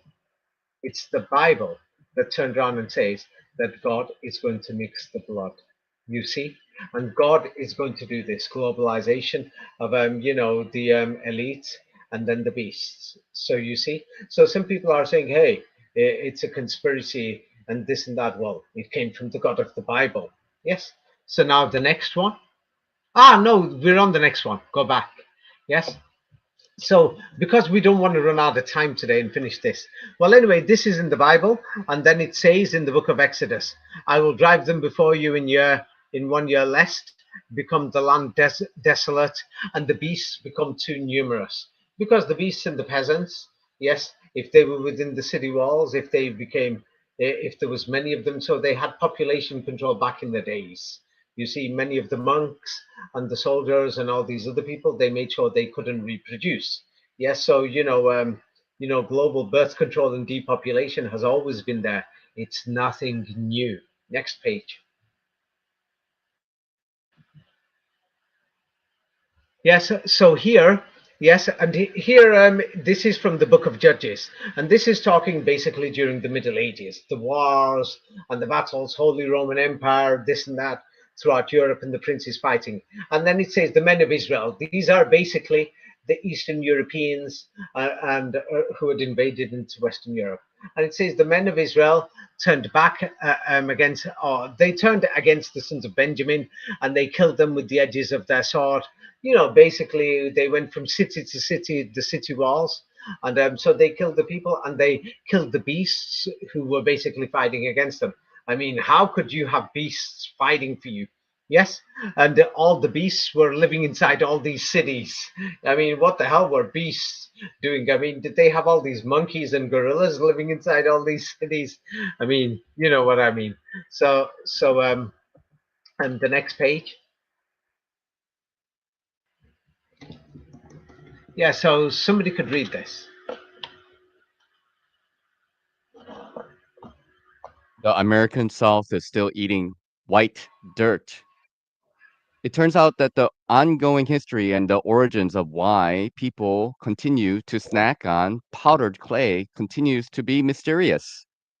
Yes, and so the thing is, um, uh, eating soil or clay or whatever, just the earth, was what many of the peasants were doing.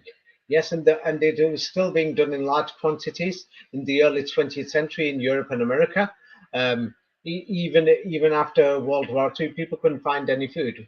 Yes, so humans have been eating this for a long time. And even if many of these Muslims try denying it, it even says in their Quran that God made humans from clay also.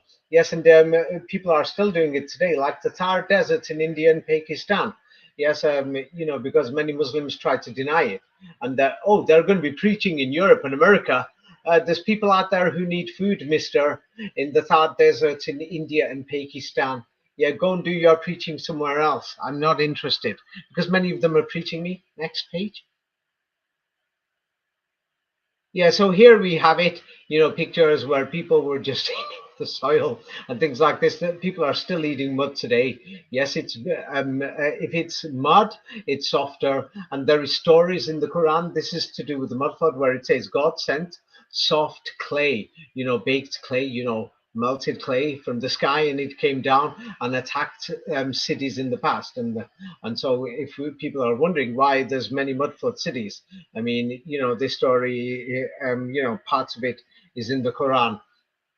Anyway, next. Yeah, you'll find many YouTube videos of eating clay and things like that. Millions of people are still eating the soil today. Here's more pictures and things like this. If it's warmer, it's a bit more softer, things like this. So people just get the soil and the dirt, and there's carbohydrates there depending what clay and what soil you use. Next.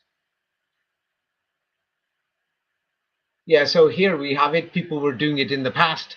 They're still doing it today. People didn't have shoes, and people are complaining, oh, they're bringing immigrants from China, India, Brazil, Middle East, Africa. Yeah, the thing is, you don't make your shoes. Yes, and some people are pointed out, yes, even in the 1940s and 50s, in many places in Europe, people walked to school through the snow and the ice without shoes. Yes, it's because they didn't have shoes. Now, the fact is that the beasts and the peasants, they never had shoes until the Industrial Revolution. They started manufacturing a lot of shoes. And so when they wanted children to work to do the mining and other things so that they could spread, so that the rest of the peasants and the beasts could wear clothes and live in actual houses, same like the elite. That's why we've got houses now for the peasants or the pests. And so the thing is, many people noticed that that their grandfathers told them they were given clothes, they were given shoes to go to do the mining, or before they were given it. I mean, these people didn't have any shoes. And the further we go back, it's like if you look at the history of mobile phones, just 20, 30 years ago, hardly anybody had mobile phones. You have to manufacture them. There's an industrial process and the mechanism. Yes, and logistics process and everything, production process. In the same way, it's the same with shoes. And people are complaining against migrants and other things. Make your own pairs of shoes, guys. Go and do your own farming. Oh, you think your ancestors did farming before? Even they couldn't be bothered. I mean, yes, that they would rather eat the mud. Even in Africa, people can't be bothered. It's difficult to do farming. So if you really think that all these people were doing farming, and somebody commented saying, "Oh, France has got enough land for all the people." Oh yeah, it had that much land. That's why. Yeah, they didn't have enough. That's why they had to go invade and live in Morocco, millions of them. Invade and go and live in Algeria, millions of them. Millions of them went to the Americas, Latin America. Millions of them went to Tunisia. It's because there wasn't enough. So it's a lie. Next, please. Next page. Yeah, so clay eating. It carries on. Next page. Have you gone backwards? Next page.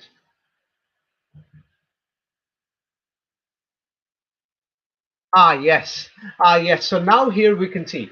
Here is the coat of arms of San Marino. San Marino is a country. Many people don't know. It's a country inside Italy. And as you can see, their coat of arms at the top of the crown is a cross that represents the throne of God. And then and they rule, yes, by the permission and the authority of God. Then there's three there to represent the Kabbalah, yes, or the Kaaba of Allah, or the Kabbalah tree of life. Yes. And so the three for the Trinity, and then the crown of thorns. So there's a lot of symbolism there. This is from San Marino, an independent state inside Italy. Yes, if you want to understand the Kaaba of Allah, yes, you could spend years, or I've put a summary of it in my book, Science of the Kaaba, and then you could basically understand the geometry of that. Next. Yeah, so now here, yes, here it shows, somebody could read the bottom line, what the Quran says.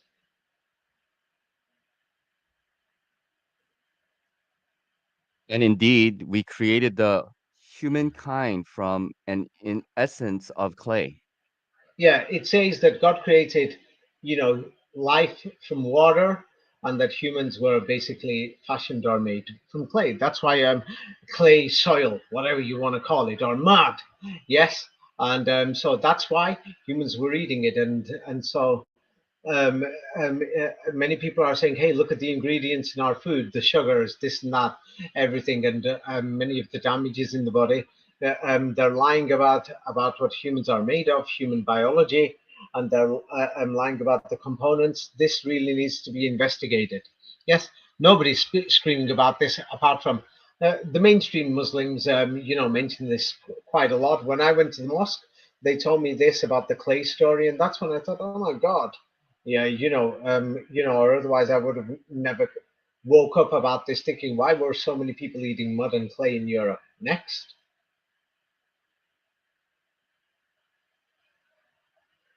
Yes, so here, this is from the BBC. Somebody could read it.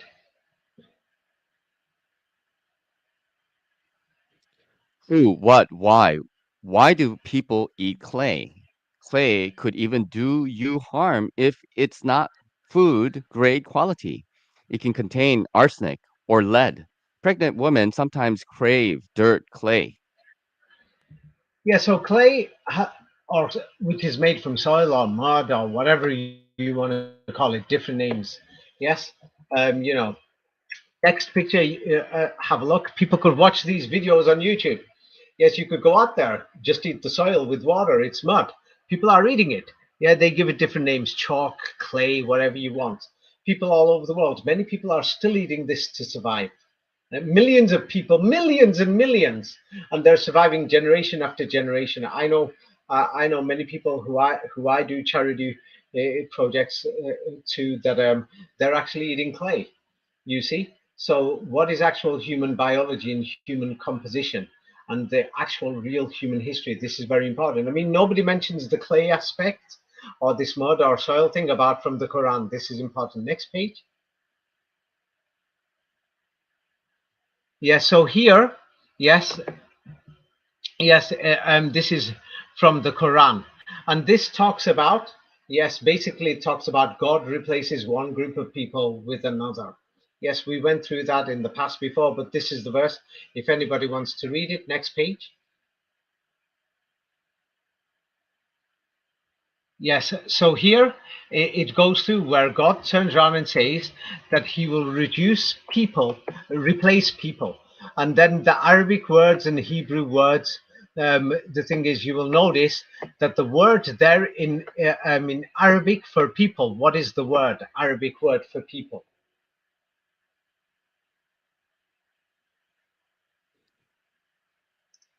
I can't read it very well. It's Kwamen, Cowman, Cowman. cowman, cowman, or quaman. Yes, as you said.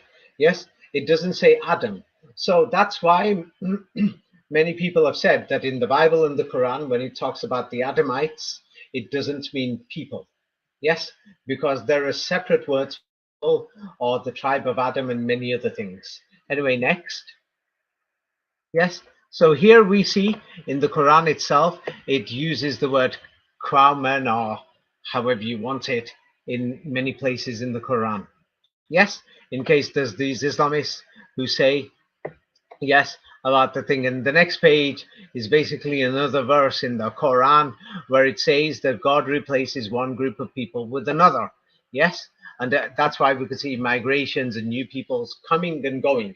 And then there's, of course, many people have been talking about skin color. Yes, and so the next page, when we look at skin color and other things, now the soil color should hint to us many different things about the dark soils and the lighter soils. So you could read the you could read this: the soil of Europe. This is from the European Union publication in the European Union. Yes. The darker regions corresponds to soils with higher values of organic matter. The darkest colors, especially in Ireland, the United Kingdom, Estonia, and Fennoscandinavia, Yes, denote. basically in the north. So we've got the Mhm. darker, blacker soils and the blacker mud in the north. Yes, now next page. Yes, and so as you notice, as we go to Africa and Central Africa, somebody could read this. Uganda. Uganda and parts of Kenya have a deep red orange soil color. Senegal can have white tan soil sand. South Africa is trickier because there are Yeah. a. Okay, this is very important because when people talk about that the land that they're in, it's got something to do with their skin color and other things. Yes, and people have been eating mud and soil. We've got the dark soils in Northern Europe, and the whiter soils are the red skin soils in the south.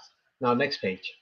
Yes, people will find many videos eating mud, and if you want to have the white clays in Africa or the darker clays, the soil and the mud, you can see these things. So the next page, this is from the National Institutes of Health, and of course they give it some strange names, different names to confuse you, geophagia and other things. Yes, and somebody could read this. This is from the National Institutes of Health. This is official history in the United States. They can't hide it because it's recent history. Somebody could please read this. uh, Geophagia. geo- Geophagia, the history of earth eating. Let's see. Geophagia remained common in Europe during the 18th and 19th centuries. In particular, it was still observed in young girls with uh, chloriosis. Chlorosis. Yeah, so Chloriosis. they're going to say it's a disease sometimes. Yes, if your children eat mud or clay or soil. But it was very common in Europe in the 18th and 19th centuries. Yes, it's because people were slowly transitioning to eat farming foods because people were slowly starting farming, or before that, it was the elite 5% who had farming foods. And within the city walls, they let some of the pests who they kidnapped let some of them eat it too because they needed the animals and the slaves to stay alive because they were just machines who were working for them. You see? Yes. If you're going to be my slave and my dog inside my city walls, that you're just, growing potatoes within the city walls because I need these, pests and animals to do it. Of course, I'll let you have a share of it, as it's written in the Bible, and this is Middle Ages history. Yes, where people call it the church history or a medieval history, but this is the reality. Yes, and the truth is nobody's ancestors were Christians or Muslims. Yeah, the majority of the people were pests or peasants or beasts.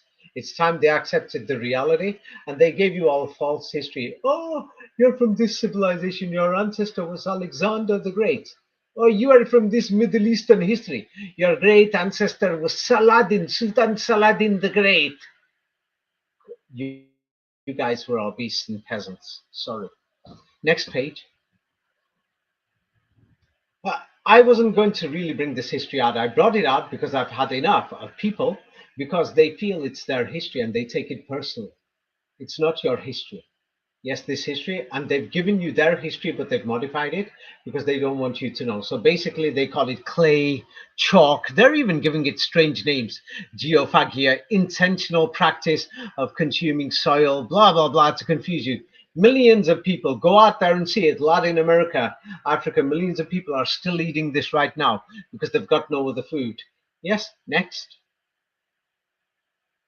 Yes, and so here it is, and they'll say geophagia. It's a disorder. Yes, in some parts of the world, yes, like Europe and America, they'll say it's an eating disorder. Yeah, but it's common and it's normal because humans didn't know how to do farming. You didn't even know, yes, how to speak French until somebody teaches it you. You don't know how to speak Chinese until somebody teaches you. Yeah, huh? 한국 분이세요? Can you speak Korean? Yeah. 아대페 한국 분이세요? Ah, you don't speak Korean. You only speak it if somebody teaches you. So I'm saying this, then people will understand instead of jumping to conclusions. Use your common sense and look for the evidence. And so, from the evidence that I can see, that the majority, 80%, didn't know how to make mobile phones. Same like the majority of the 80% of public, yeah, can't make mobile phones, can't even make a pair of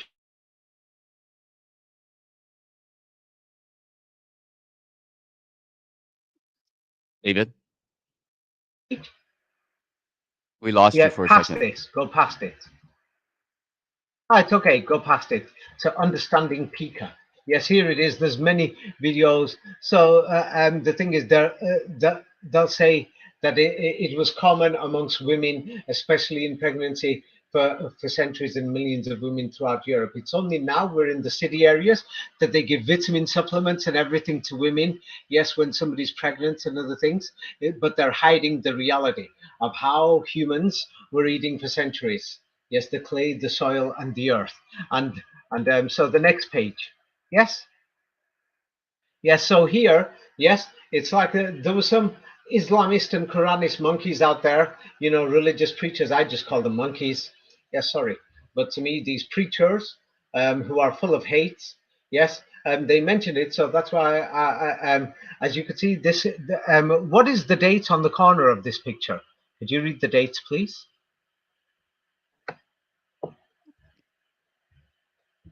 The corner of this picture, it says Yes, 454, or 9th of let's see. January.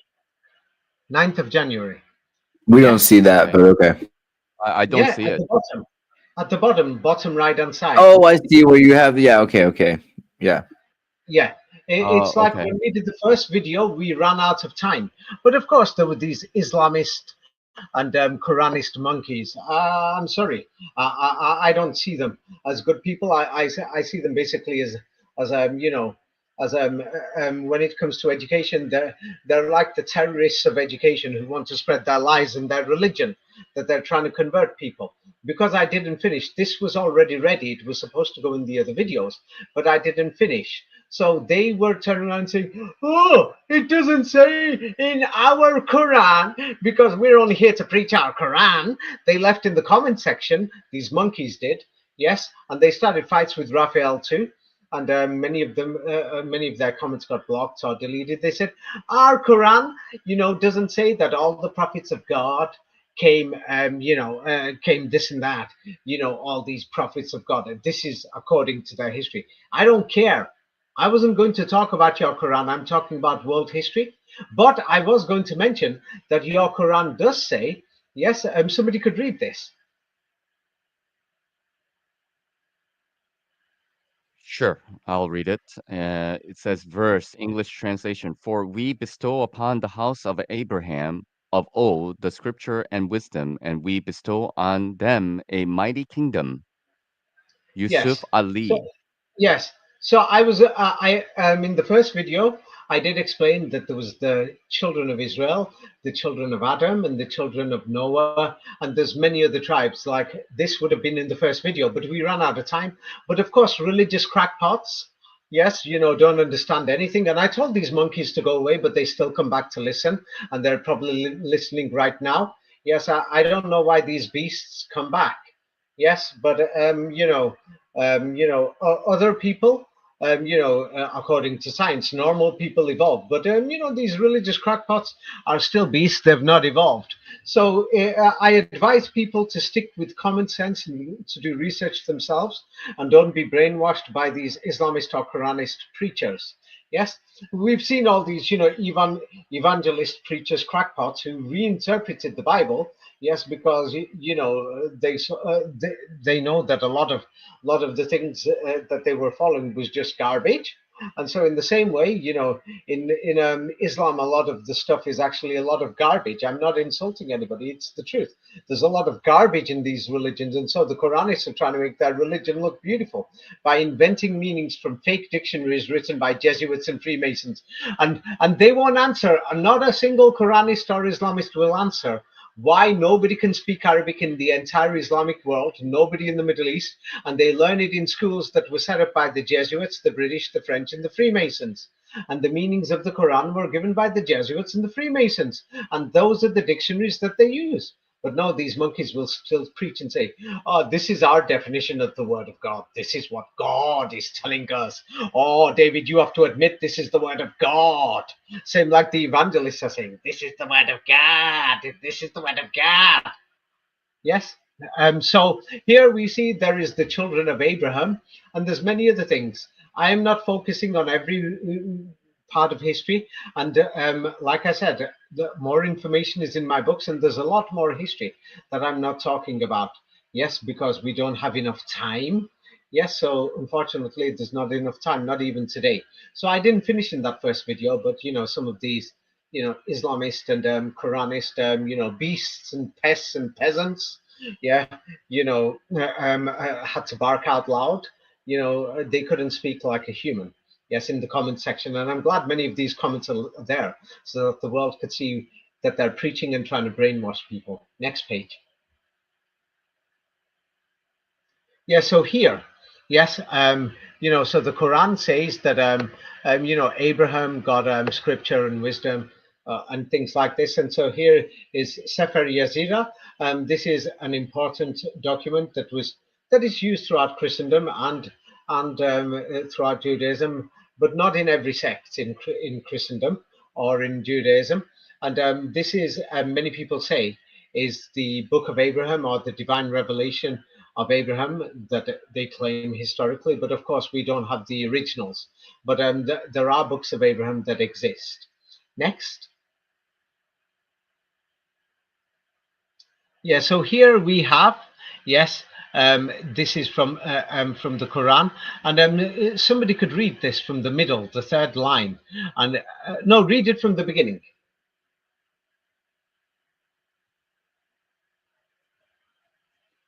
Sahih International, and we have revealed to you, O Muhammad, the book in truth, confirming that which preceded it of the scripture and as a criterion over it.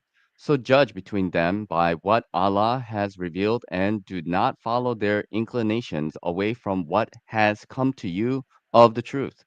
To each of you we prescribed a law and a method. Had Allah willed, He would have made you one nation, united in religion, but He intended to test you in what He has given you. So race to all that is good. To Allah Yes. is your return. Okay. Okay. So it's simple. Here it says to each of the different peoples, God, according to this Quran. So now these Islamists and Quranists, I'm not interested. They can give me their superstitious meanings, but it's just simple Arabic. I went to a mosque and I asked Muslims myself, who passed on the oral Quran, and they said God gave to different peoples, yes, a law and a system and a method. And if God wanted, he would have given them all the same religion or the same way. No, there are different ways, different systems, and God gave whoever this God is. Yes, but God, according to the Quran, is just God the Creator, and He's not God the Son. But it says, there's different ways, different systems, and it says that life is about God wants to test you. So competes with each other to do good things, charity, beautiful things, make the world a better place. This is what these Islamists and Quranists should be doing instead of preaching to people. Yeah, they should be going out to work, these lazy bums. Get off their backside, go out there and get a job. Yes, and start giving their money. Yes, some of these come from countries like Pakistan, India, and the Arab countries. Yeah, there's people there who don't even have shoes, and they've come over here trying to say, I'm trying to save your soul because this is the final word of God and things like this. Hey, there's people there without shoes, and they don't even have water or anything, and they're living in pathetic conditions. Many of them don't even have proper languages. Why don't you pay for their education instead of preaching? Practice what you preach. I mean, these Quranists and Islamists, they're hypocrites. I mean, they're telling us to follow their Quran and be charitable and to do these things when they don't practice what they preach. Is that not what a hypocrite is? Raphael, Andreas, Nachiketa? Is that not what a hypocrite is? Yes, Well, Things like sounds that. like that it, is. yeah. Yes. So, and they're coming here to preach. Yeah. Money talks and Bullstein walks. By the way, Bullstein, yes, means that Bullstein walks. These people are Bullstein. Yes. So at first it sounded like David was preaching Islam. If anybody listens to my older videos, and the thing is, I'm speaking up now because I've had enough. I've had enough of them coming and making my work look bad as if I'm preaching their religion. I'm not. The Quran itself says there's different ways, different methods, different laws. God has given different things. But no, these people are trying to force it down your throat, these Islamists and Quranists, and they're going blah, blah, blah. Ours is the only way. Ours is the liars. Even their own book says it. Does it not say it here clearly, Raphael? That there's God has given different ways and different laws to different people. Yes or no? Yes. Yes. Oh, yeah, let the Quranis comment. And when I see it, I'm going to fart on your comment. Yeah? You know, yeah, I'm just going to know that they're beasts who've not evolved. Next page, please. I don't want to run out of time, so yeah. So here we can see, I'm not sure where this is. I think it's Croatia or it's Serbia. I forgot where this picture is. Yes. And the thing is, the people, Zagreb, yes, in 1900. And you can clearly see, you can expand it. You can see the people don't have shoes and they're wearing the white cloths that was made in many industrial factories. So the thing is, after the collapse of the Vatican, in the place known as Constantinople and other things, the city walls were stormed throughout Europe, and the beasts came inside the cities. Yes, everywhere. And the beasts wore this fashion that Mohammed himself spread. Yes, and that was a part of the European elite. That's why they were wearing the hijab. And then because of the production wasn't ready, that's why many people are without shoes, and you will see it throughout Europe and things like this. And production meant that more shoes, same like mobiles, we're producing more. More and more people have mobiles. Or at first, people didn't have computers. They didn't even have them in their houses. Here, the next picture, you can see it more clearer. Zagreb, the next picture, shows you, and unfortunately, this is the reality, that people didn't have shoes. Yeah, just show the bottom part a bit more. To be fair, Croats are bohunks, man. I ran around barefoot in high school. They were like, if you don't wear shoes, you don't get to come to high school. And I was like, that sounds great. I just don't have to wear shoes. That's the rule. Yes, and the thing is, it's not about just Croatia, but it's all over the world. They didn't have shoes.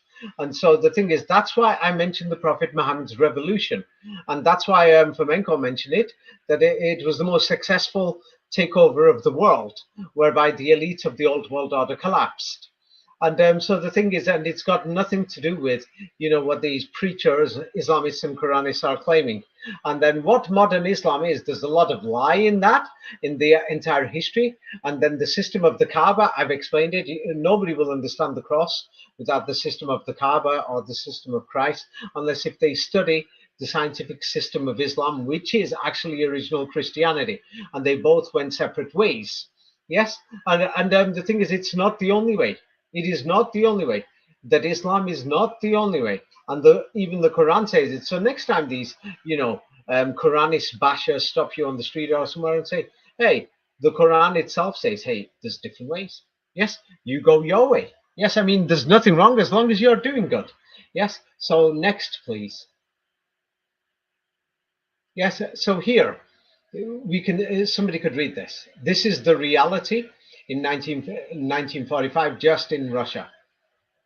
Putin's world. Nazi Germany. Oh, go ahead. Sorry. The view from Moscow. Victory over Nazi Germany led to the deaths of 10 million soldiers and 17 million civilians, while another 25 million people lived in holes in the ground by 1945. Yes, so Russia was that bad. Never mind the rest of Europe. Even in Berlin, they were living in holes, and many other cities throughout Europe. And the thing is, many people they kept the old clothes, because when somebody died, what you did was you took their clothes off. So many people don't understand why there's pictures from World War II and they killed somebody. I mean, why are you going to take their clothes off? It's because people didn't have clothes. Yeah, you needed machines to manufacture them. You see, so that's why clothes were seen as something special. Like right now, if you're going to go on a rampage, like shooting people, the NKVD or the Nazis, what you're going to do is say, hey, they've got mobiles, we're going to take them because they're expensive. So clothes were special. That's why people took clothes. And so, yeah, but still, there were many people, millions who were still naked throughout Europe or semi-naked because there wasn't enough clothes, and many people, there was a lot of cannibalism unfortunately, in Eastern Europe, Bulgaria, Yugoslavia, Romania. And people tried to hide it, and they've tried to hide this history in the 1950s and 60s. And so they needed communism to actually sort things out. But there wasn't no real communism. So they lied about the history over there in that side. There was no communism. It was like rule from the top to the bottom. But now in the West, especially in Europe and America in the West, we built a beautiful civilization. Now, many people can't see it. That's why I've said it would be a disaster to make it collapse. Now, what we can do is improve it and not let history, yes, create all this hatred.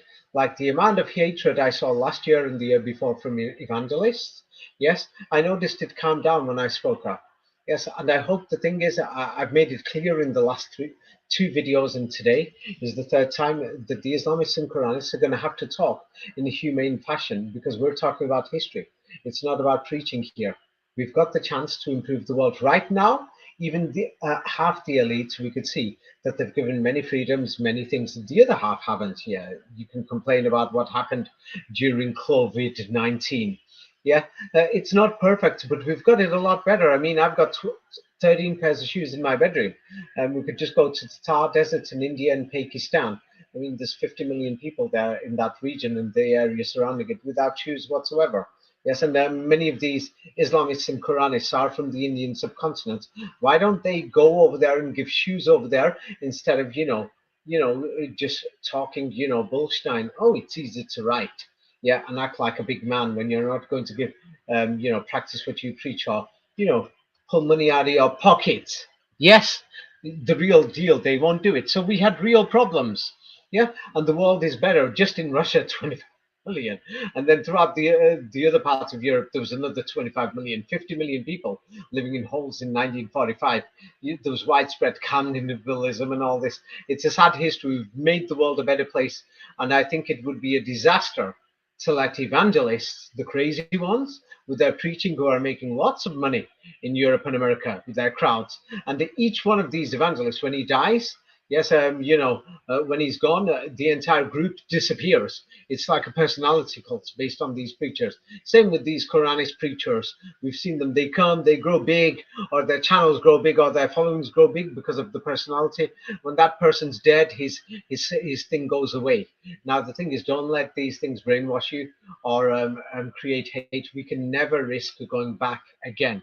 Never again is a message from the Second World War. Not a Jewish message; it's a European message. Yeah, and even from the wars in the Balkans and the wars in the Caucasus, we should have learnt from them. And the Middle Eastern wars, Afghanistan, Iraq, and Gaza, but it looks like we haven't. Oh, the next page shows a map of the soils. So if some people are trying to say that white people, somebody can enlarge this.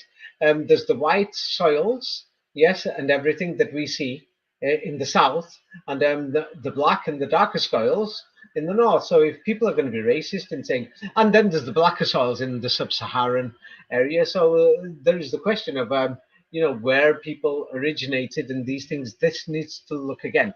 The next page also looks at the soil. Yes. And we could see the white soils and other things in the dark soils. The next page looks, so you could see these show different temperatures, different times of the year, and many other things. People could study it in case somebody are thinking of these, what was really human origin and skin color, because many people seem to think it's a race. Yes, does it matter anymore? The people were naked. You didn't have Christianity. It's because I'm trying to show that this Christian nationalism, it's just fake. It's a lie. They invented this, recently. Anyway, the next page, this is from the New Zealand Herald. I think it's New Zealand. Yeah. And this talks about Italy. So somebody could read this. Bloody revenge, all in the name of honor. Seen from the north, southern Italy is lawless, feudalistic, introverted, marching to a different drum. Yes. So many people don't realize Italy could break apart at any time, like Yugoslavia. Same like England and the Irish, and one third of of people in England, excluding the immigrants, is actually Irish. So this is Italy. Next page. Yeah, somebody could read this. Italy's mafia troubles creep north.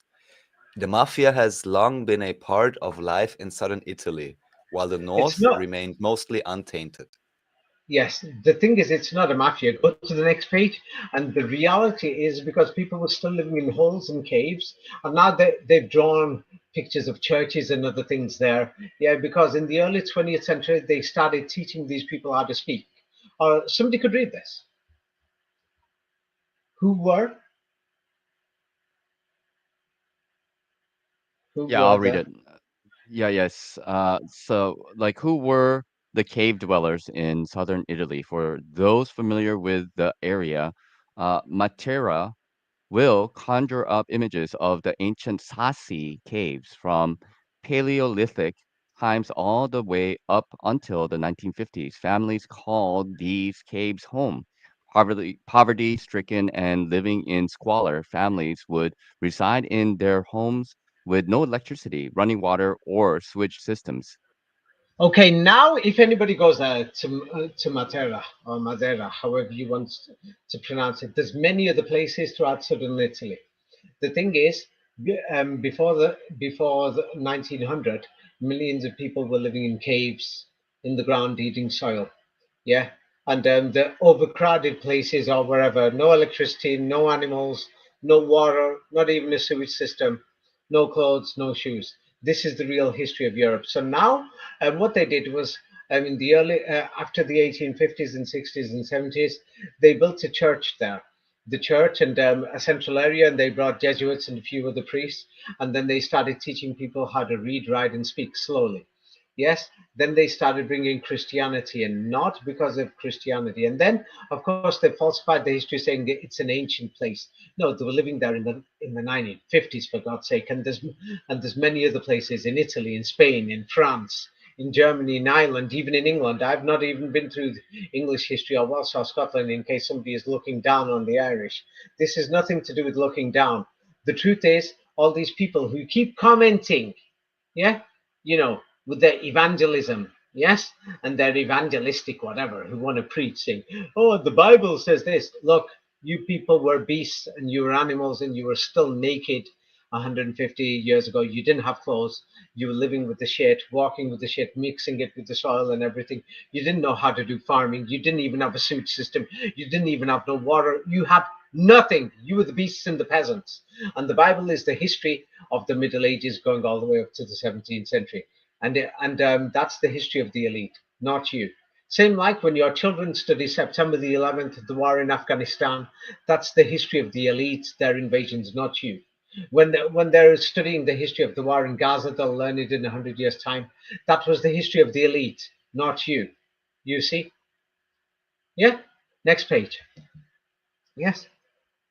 So here, yeah, the thing is, here we could see this is in Knopfler's song, Lewis's book, and they're talking about the underworld in England, and they talk about what was really going on in England in a 1960 interview with Stutz Terkel, and Alex Lomax talked about Lucania, the great dark territory south of Naples. Naples is like halfway in Italy, you could say, and he's talking about the haunted country. Yes, and he's saying starvation, terrifying people. People lived in holes in the ground. Can you see it at the end of the first paragraph? Yes, this is an interview in 1963. You see, millions of people, or God knows how many. We don't even know how many. So south of Italy is half. South of Naples is half of Italy. These people had no proper language, not even no toilets, no nothing, not even no water to wash their ace, man, or their ace after you have a toilet, whatever. This was the reality. A similar thing in Spain. Now the next page. Yes.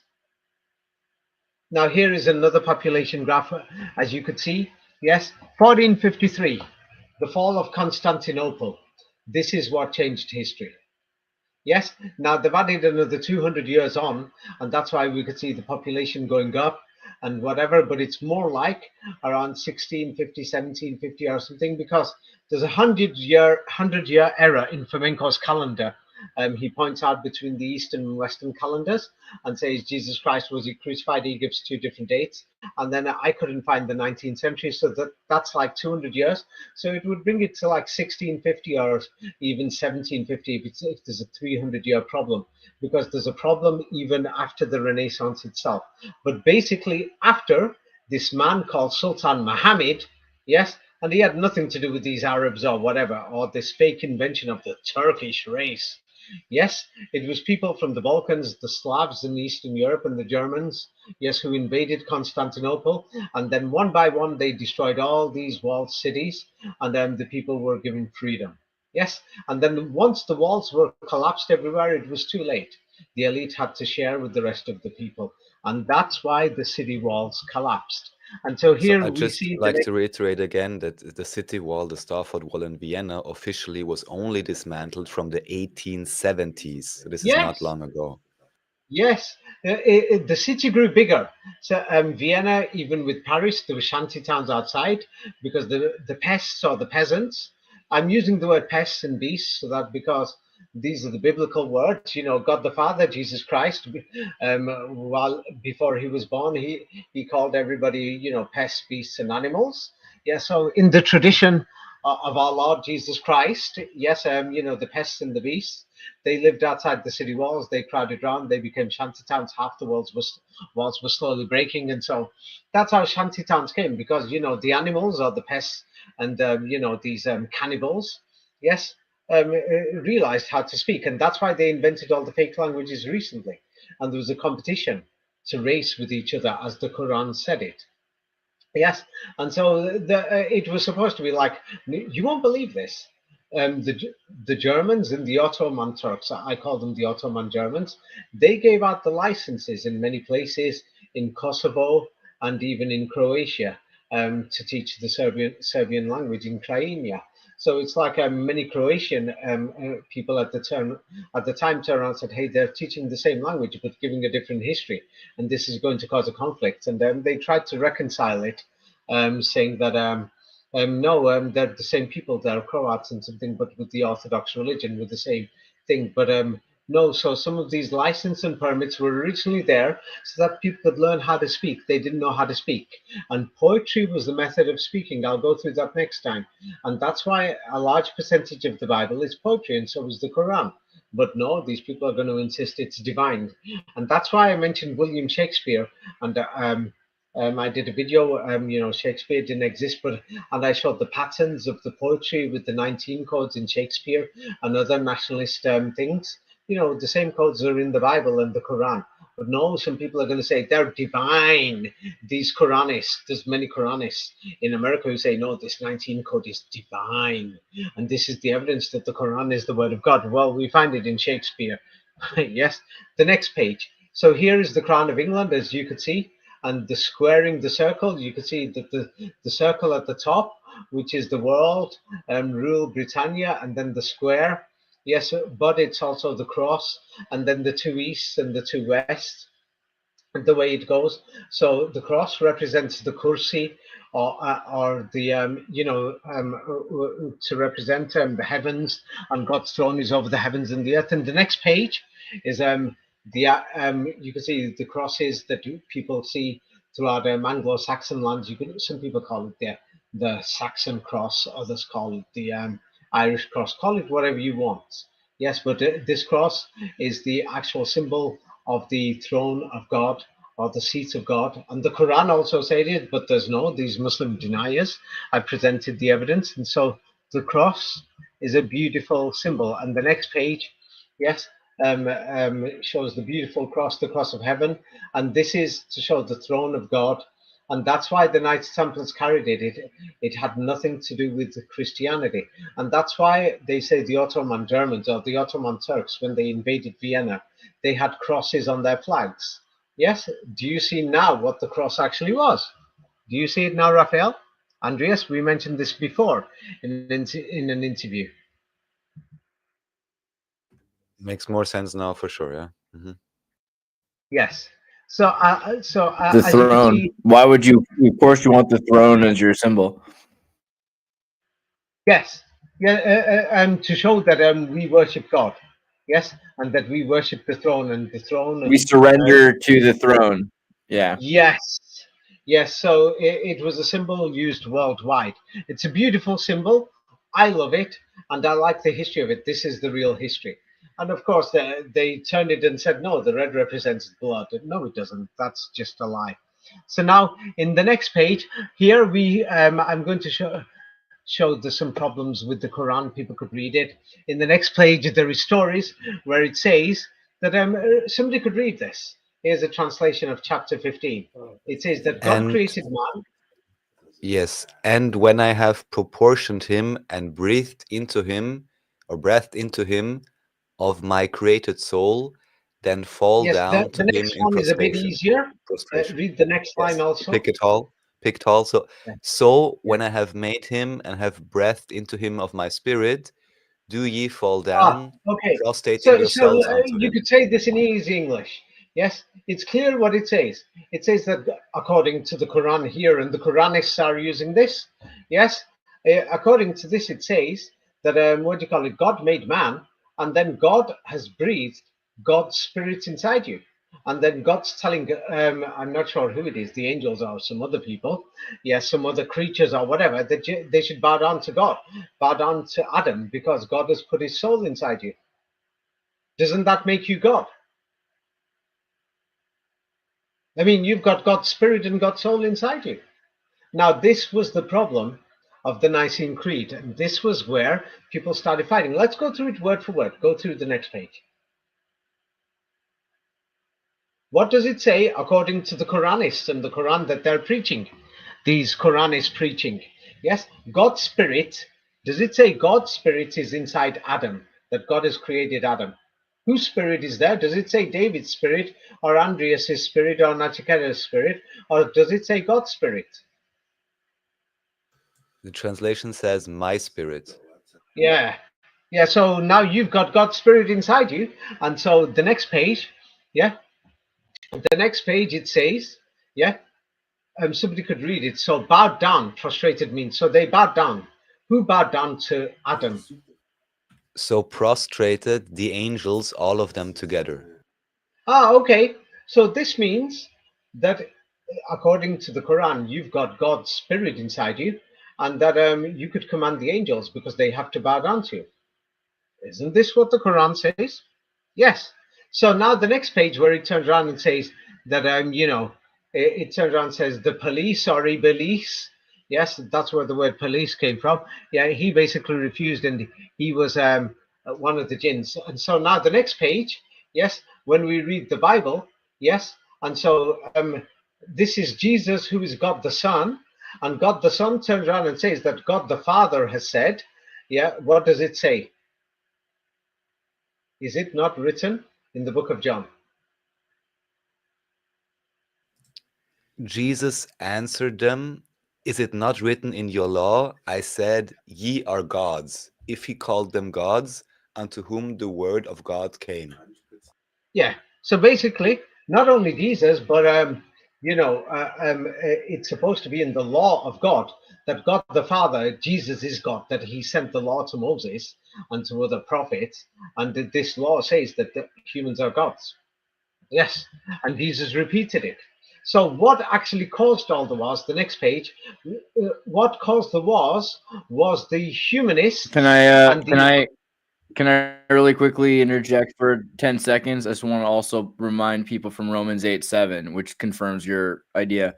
And if we are children, 17, I'm sorry. And if we are children, then we are heirs, heirs of God and co-heirs with Christ, if indeed we suffer with him so that he might be glorified with him. But the same thing. If we are children of God, we are co-heirs. Yeah. Right? Yes, that's a beautiful thing in the Bible. I've read it. I've always thought it's beautiful. That doesn't mean it's correct. But now these Quranists and Islamists are speaking against the Bible religiously. I'm not into religion, but doesn't it say in their Quran that God's spirit is inside you, according to their Quran? So what caused the problem? Right. Yes. What caused Yeah, the and the problem Bible. was Yes. So the problem, what's causing all the killings, that we saw it in the former Yugoslavia and in the Caucasus and in the Middle East, we could see it's causing murder, and it caused all these crusades. Was when one person decided to define what the exact meaning is, and they're telling people, admit it, David, admit it this. Oh, why don't you declare it's the word of God? Why don't you declare this and that? Because what the Nicene Creeds and what these what the Vatican did, they are the Pharisees. What these people did was they tried to force the 5%, not the 90% beasts and animals. They didn't care about you guys. That's amongst their family and amongst the elite. And from the Adamites and the Ishmaelites, the Israelites, and the Edomites. Notice that the Edomites, children of Esau, actually they've lied about the history. It's the Adamites, it's the same group, but they modified it because they'll say Esau and Jacob, but that's actually Esau, who is Jesus, and then Esau, Jesus, and then they said that Joshua was originally called Yeshua, but his original name was Osi, and that's where the word Osiman comes from, the Osmans or the Ottomans. That's why it was called the Horsemen, the Knights of Christ, because Christ was called Osia. Yes, that's his original name according to the Old Testament, not these fantasy, preachers who were saying it was Yeshua. No, it wasn't. Yeah. Well, anyway, so what they did was, what did these people do when they're saying, no, this is what the word of God, when they tried to define what is the spirit and what is the essence of God, what did it do? You could start from the Nicene Creed. What did it cause? The Nicene Creed represents a decision of the council in favor of Athanasius. Division caused wars in the period. More wars would likely occur. Yeah, it just caused murder. Yes, when they were trying to declare what is the meaning of God's spirit inside you, what is the meaning of that the angels bowed down. Now, this story is not in the Bible, but they must have had that story because that's in the Quran, or otherwise, why did they start fighting? Now, the next page, somebody could read it. Yes, so the Nicene Creed, what did it actually do? The Nicene Creed defined as of the substance and of one substance, the solemn words, what the essence of God is. Yes, so what they did is, this is what the evangelists have done and the Quranists have done. They're trying to give definitions and they're trying to tell you this is what God has said, and they're trying to define it. And that's what caused the Crusades. That's what caused all the wars. And that's why many Islamists, and evangelists often get arrested in societies, and they're sent to the bottom block or they get arrested. Yeah, because what they're doing is And why they cause Mormons reject the Nicene Creed. well, I want to finish off, so we won't go into that today. But of course, they falsified the history. What date? The next page. What date did the Nicene Creed happen on? Oh no, it's the 19th. Better have been the 19th. On- Oh, well, I knew it. I knew it. Andreas, Sorry, June 19th. It was Juneteenth. Juneteenth, 325. Yes, Oh boy. it's because they don't want you to Now know I hate Juneteenth and the Nicene Creed more. That's amazing. Yes. I didn't know I could hate them either more. That's incredible. Good job, David. Yes. Well, the next page, as you can see, repeats again, John chapter 10, verse 34, where it says in the New Testament that it's in the Old Testament or in the scriptures of God, where it says that humans are gods. Yes. And so the next page after that, it says this. It says that, now this is very important. Now the Quran, when you see it, the Quranists are going to give their own meanings, but you could read it. Somebody could read this. And when?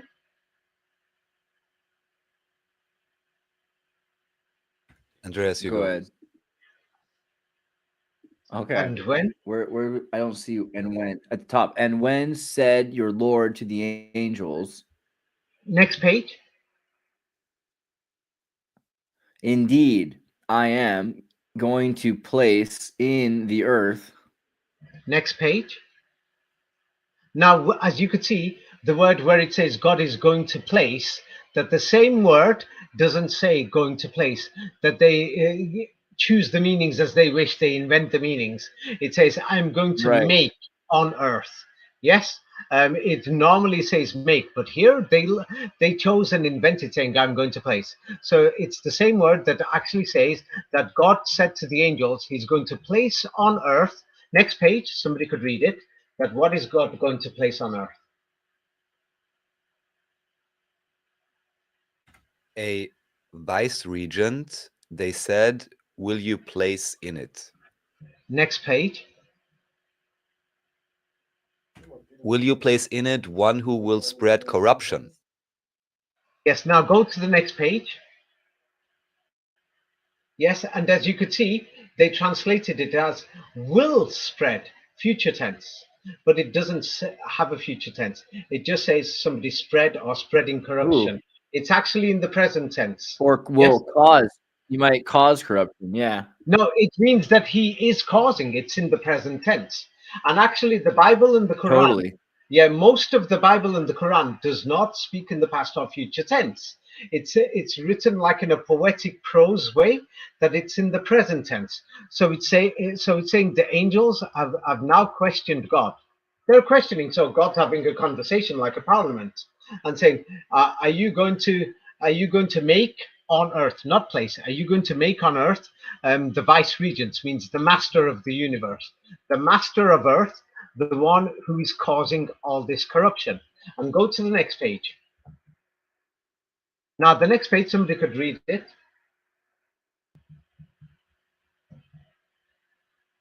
In it, Andreas? and will shed the bloods while we.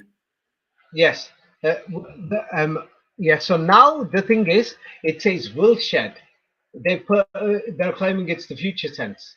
But now what we can see is that according to Islam, it says God is going to make, yes, a ruler or a master on earth.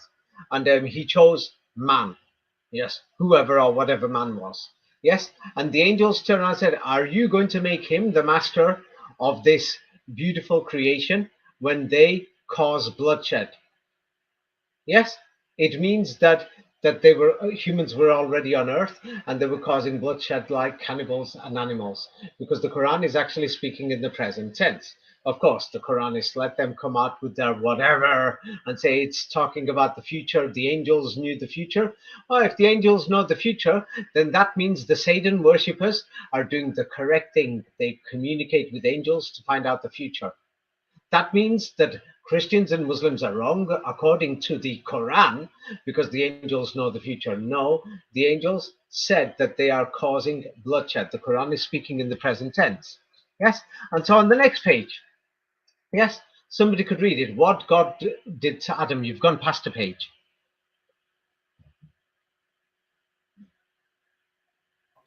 And he taught Adam the names, all of them. Yeah, so basically, God educated Adam. Same like when they invented the languages, yes, in the 18th to 19th centuries and started teaching people things.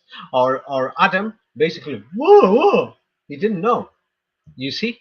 So now on the next page, here we have, just a simple translation of the Quran, and somebody could read it.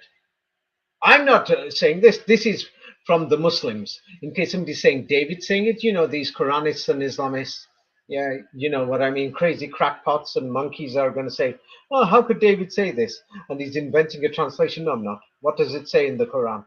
This is from Dr. Laleh Bakhtiar. And when thy Lord said to the angels, truly, I am assigning on the earth a vice regent, they said, wilt thou be one who makes on it someone who makes corruption on it and sheds blood, while we glorify thy praise and sanctify thee? He said, truly, I know what you know not. So humans are causing corruption and they're causing bloodshed. And God is about to make them the master of the universe. Now, in case people disagree, there's many other translations. So here you could see the joke of the Quranists. Yes, when they're just simple words. Yes, the next page, somebody could read it, and you'll see how many read all the strokes.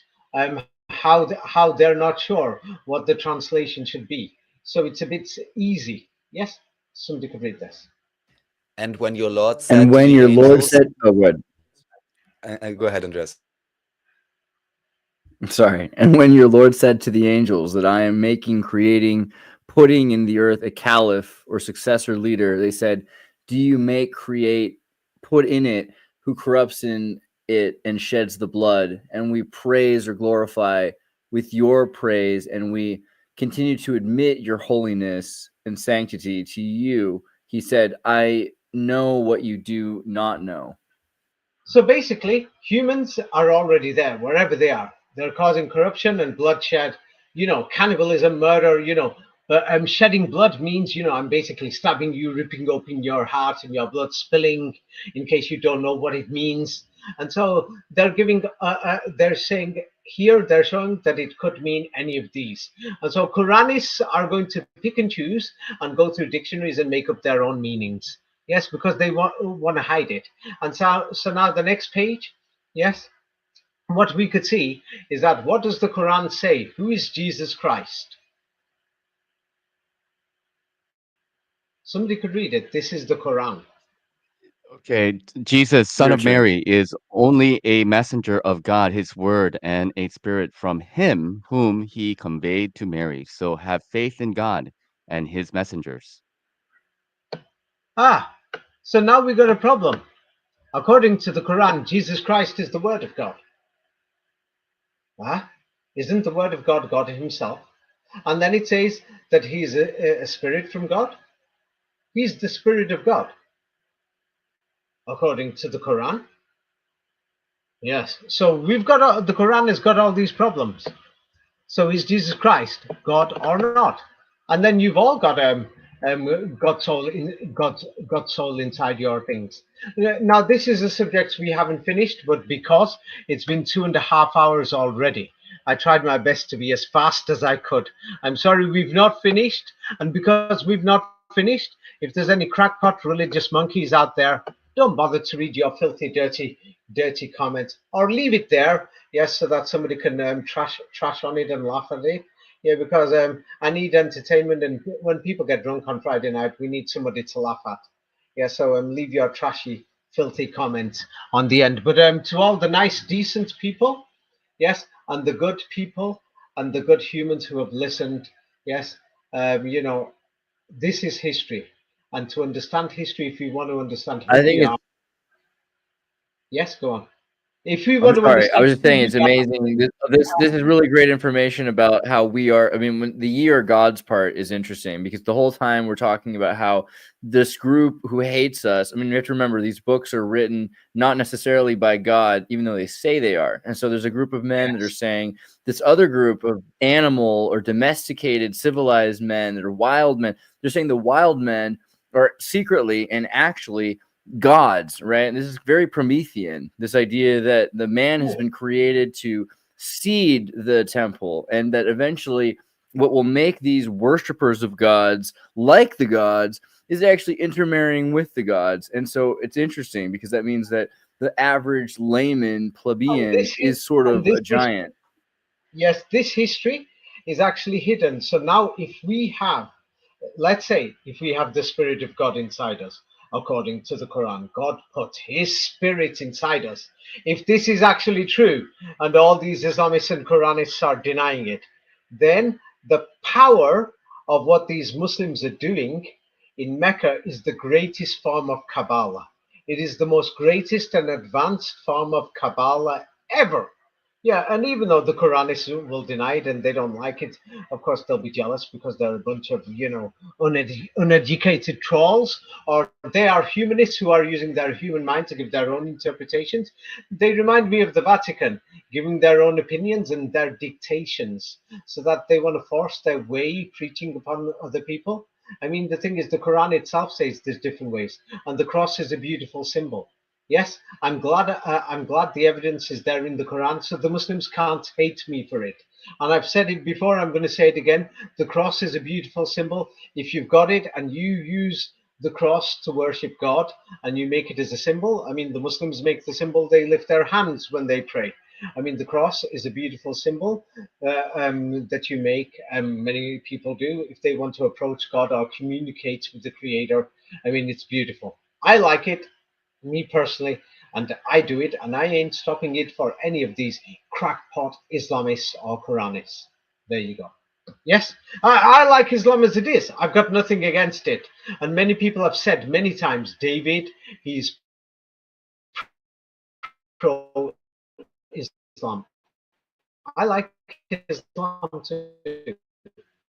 I'm not time. And didn't you notice all the comments and people have been saying, God, David is preaching Islam? Haven't you noticed this? So nobody can say I'm actually against Islam. Didn't you get that feeling that many people said that? Well, people have been saying all kinds of things, both pro and anti, and making up their own Yeah, ideas about what you're yeah, actually saying. But this yeah. is why it Normal takes time people to are explain. okay. Normal people I are think people okay. got to. I think people need to read between the lines, though. See, the thing is, like we were talking about earlier, if we're saying a book is written by Ezekiel the prophet in the 6th century BC, that doesn't mean it wasn't rewritten by Sadducees during the time of Christ or after the time of Yeshua. You know, later on rewritten, Yes, and the way we're reading it, you've just yes, shown it's been yeah. You're translated right. wrong on purpose as a joke, just to Yes, mess with us. So if someone that's what says the that you're a evangelists are domesticated doing right animal, now. don't They're take it missing so it. harsh. Yes, Like if that's what the someone who likes to do terrible things to children, as these books suggest, think oh that God. you're an undomesticated animal, Yes, don't take true. it so harsh. You know, like these people aren't like you don't have to respect what these Yes. people think, but you should The know real, that they have a book I don't about take you. it so hard, but what I do care about is the genuine listener, the genuine person who's looking for history. I want them to be aware that many of these people are preachers and they're not looking for history. I'm not a preacher. Right. I'm going through history, But and but I'm I not. like where we're going because we're looking at preachers. We're debunking, but we're also investigating Yes, just generally what it is that yes, they're claiming. And it's I think yeah. a number of people here never would have thought to connect. They know goyim means an animal, but they didn't really think that the Bible is talking about them when it says animals, right? And that's a Yes. really important point. And an important thing about this is that they have to check Europe and check the measurements. Have a look at all the Stafford cities, and you'll see that there's layers of walls where the elite and their family lives. You know, like 100 or 200 people, or a few hundred people, and the rest of like about another 2 or 3 thousand people for farming and for the food supply, and 1,000 people for the soldiers' quarters on the outside near the walls. Or the thing is, humans were beasts. They lived outside in the dirt and the shit and the mud. If there was forest, they were lucky. If there weren't forest, then they were just living in a lot of crap. They were naked. They didn't have any languages. They were like,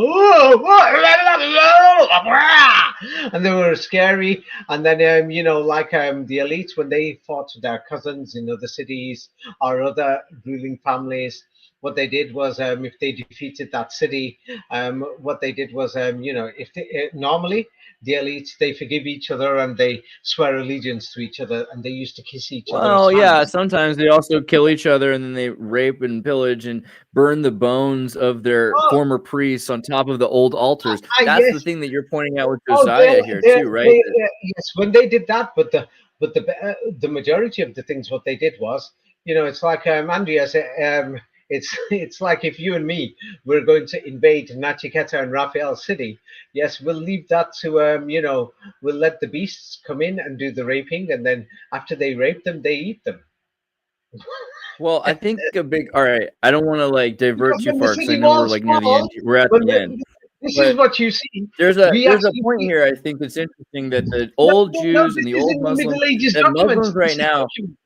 when This we're is talking actually about Islam today, people think we're talking about this sort of nameless, shapeless, formless God, even though Allah is all El and Aya. It's the male and the female, El and Aya. So it's this he, she. It's the love oh, this is connection, the tantric yes, between the family, yes, right? And the yes, old Jews, this is what the Hanukkah menorah represented. The Hanukkah menorah is yes. the The symbol wife of of God, Allah Asherah, extended. and the family with the children of El Elyon. So to go from worshiping the family, which is a powerful symbol for creating a family and raising your Yes, family like and the this, symbol. we're saying ye are Yes, God, raise your yeah. respect your The wife, symbols. respect your son, respect your Yeah, daughter. That they take that away and they say, you know what, you have to worship the unknowable, shapeless, yeah, formless tetragrammaton, and they're going to kill anyone who doesn't yeah. believe And the that. I think that's an tetragrammaton. interesting. Okay, okay. The tetragrammaton is exactly the same as the symbol for Allah, but it's just rotated. People don't know.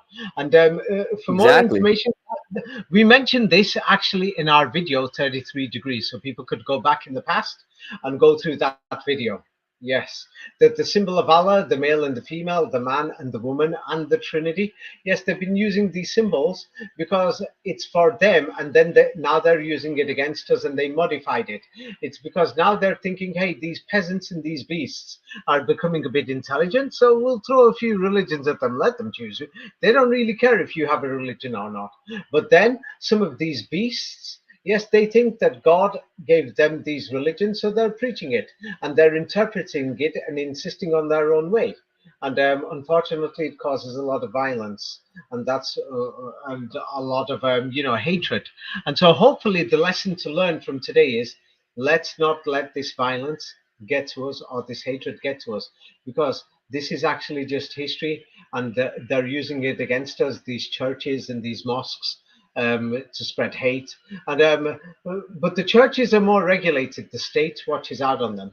But the evangelical preachers, nobody's watching them. They're making crazy videos. YouTube has to delete them. And the Quranists, these, evangel means they're going off the evangel book and they reinterpret. Quranist means they're going off the book and they reinterpret based on the dictionaries. Yeah, and anybody could write dictionaries. I mean, I got friends who went to Oxford University. Yes, and we've got the Oxford Dictionary. You just add new meanings on whenever. Every year they're adding on But, new. like the commercial, like Elohim is like Olive Garden. It means family. Yes. So yeah, you could make up your own meanings as you wish. Yes, but the original meanings were the simple ones. Yes, and so that's what it is. I mean, and the rest of it, when it comes to religion, we can guess. You see. But anyway, let's leave it at that. Yeah. We've already been, I'm guessing, has it been 2 hours and 42 minutes? I'm guessing. Is that correct? Yeah, 2 it's hours 45. 42. Yes, it's been a long time. I thought we'd finish today, so unfortunately we're gonna have to have a part 4, and let's just do it next week. It's because I'm dying. I think it's fortunate. I'm looking forward to it. I think it's good to get a couple hours deep I in actually these, and thought I'm we glad would that we're actually doing such finish a in this presentation. part. I thought we would finish. That's funny in because this people are part. like, "How the hell does this guy talk straight like for 3 hours? How does he do it? How's he got?" I've always believed if you have the energy in you I'm to not. do it, I feel then like there's I'm under it's pressure flowing. or something. I've been dying for a It's the cigarette. medium work, man. You're an oracle. Yeah, and Oracle of Delphi. yeah, there's many things that we haven't finished, and of course, a lot of the information people are going to say, "How could David say this? That the Quran says this, and we think it says that, and how could he verify the meanings?" If I don't explain it now, because the Islamists and Quranists, these preachers will bark. They could read my book, Science of the Kaaba. The rest of the information is there. If they've not read it, yeah, it shows how dumb they are. Because imagine I'm going to say that this will happen when you drive a car, when I've never had a driving test and I've never driven a car myself. It shows how dumb I am. Yes, so many of these Islamists and Quranis who've not even read the book Science of the Kaaba, and I'm discussing this book. Yes, it just shows that their background is probably from the third world, and their mentality is third world, and their religious thinking is a third world type of religious thinking, and they're trying to pass this on to educated people, the good people who are listening. Many of them are from educated backgrounds and they're still educating themselves. We're always educating ourselves, but sorry, I'm not having religion in this. And I know that there's been some people who've been barking like dogs saying, "Oh, David got angry when I said declare that the Bible or the Quran is the word of God." Yeah, but you know what? All the Mormons loved it, and that's all that really matters to me. The Mormons, I like them because they are they claim, many of them claim they're from the bloodline of Ephraim and from the children of Ishmael. So that's a great thing because It's a good thing to live up to. oh well, they've got their enemies because these so-called Arabs, they claim that they're the Ishmaelites, but from the children of Ephraim or the Ephraimites. But the Well, Mormons that's claim why that's why the Church of Jesus Christ is called the Mormons, right? They're the Mormons, yes, yes, and Nephi and the Nephilim and other things. That we'll have to go through some other time because Professor Anatoly Fomenko said they've got some genuine history there, and it's been remodeled. Yes, and many people. Oh, I'm yeah. not talking about the religious side, but the history is genuine, and that's why even the elders of the Mormon Church declared and said that black people they've been included now because of the system of Christ and the blood mixing and the seed mixing and other things. We'll have to go through that some other time. Unfortunately, yeah, we're running out of time, so let's close it for today. Yes. Well, thank you, David, as always. Yeah. And everyone, please make up your own mind, make your own research, and come back with qualified comments, ideally, and then we explore further. They're allowed to bark if they want to. When people get drunk on Friday night, people need entertainment. It's a bit cold these days, so many people are drinking inside their houses, and they're listening to the videos, and then they read the comments and they laugh. I mean, please let's have some stupid comments too, Raphael. Yes, entertainment. I mean, the elites do have jests and clowns, don't they? Well, I'm always for free speech as long as it's no unqualified ad hominem attacks. Everyone, please, bring your Yes. jokes and your Yes, comments, and we're happy yeah. for Please it. don't attack anybody and things like that. Yeah. So if you want to bark, please bark, but don't bite. Yes. Be a bit friendlier, like "Ruff, ruff, ruff, ruff." Okay, but don't bite anybody. Thank you, David. Okay. Thank you, Andreas. Thank you, Raphael. That was very interesting. Thank you, Nachiketa. I love doing this. I appreciate us doing this together. This is a lot of fun, and thanks for being here and working with us. Thanks, everyone, and thanks, everyone, for listening. Okay. Yes. Bye.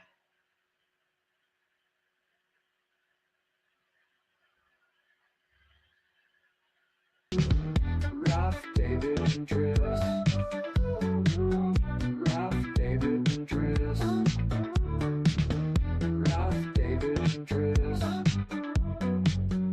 Ralph, David, and Chris. Flamenco, flamenco. Flamenco, flamenco.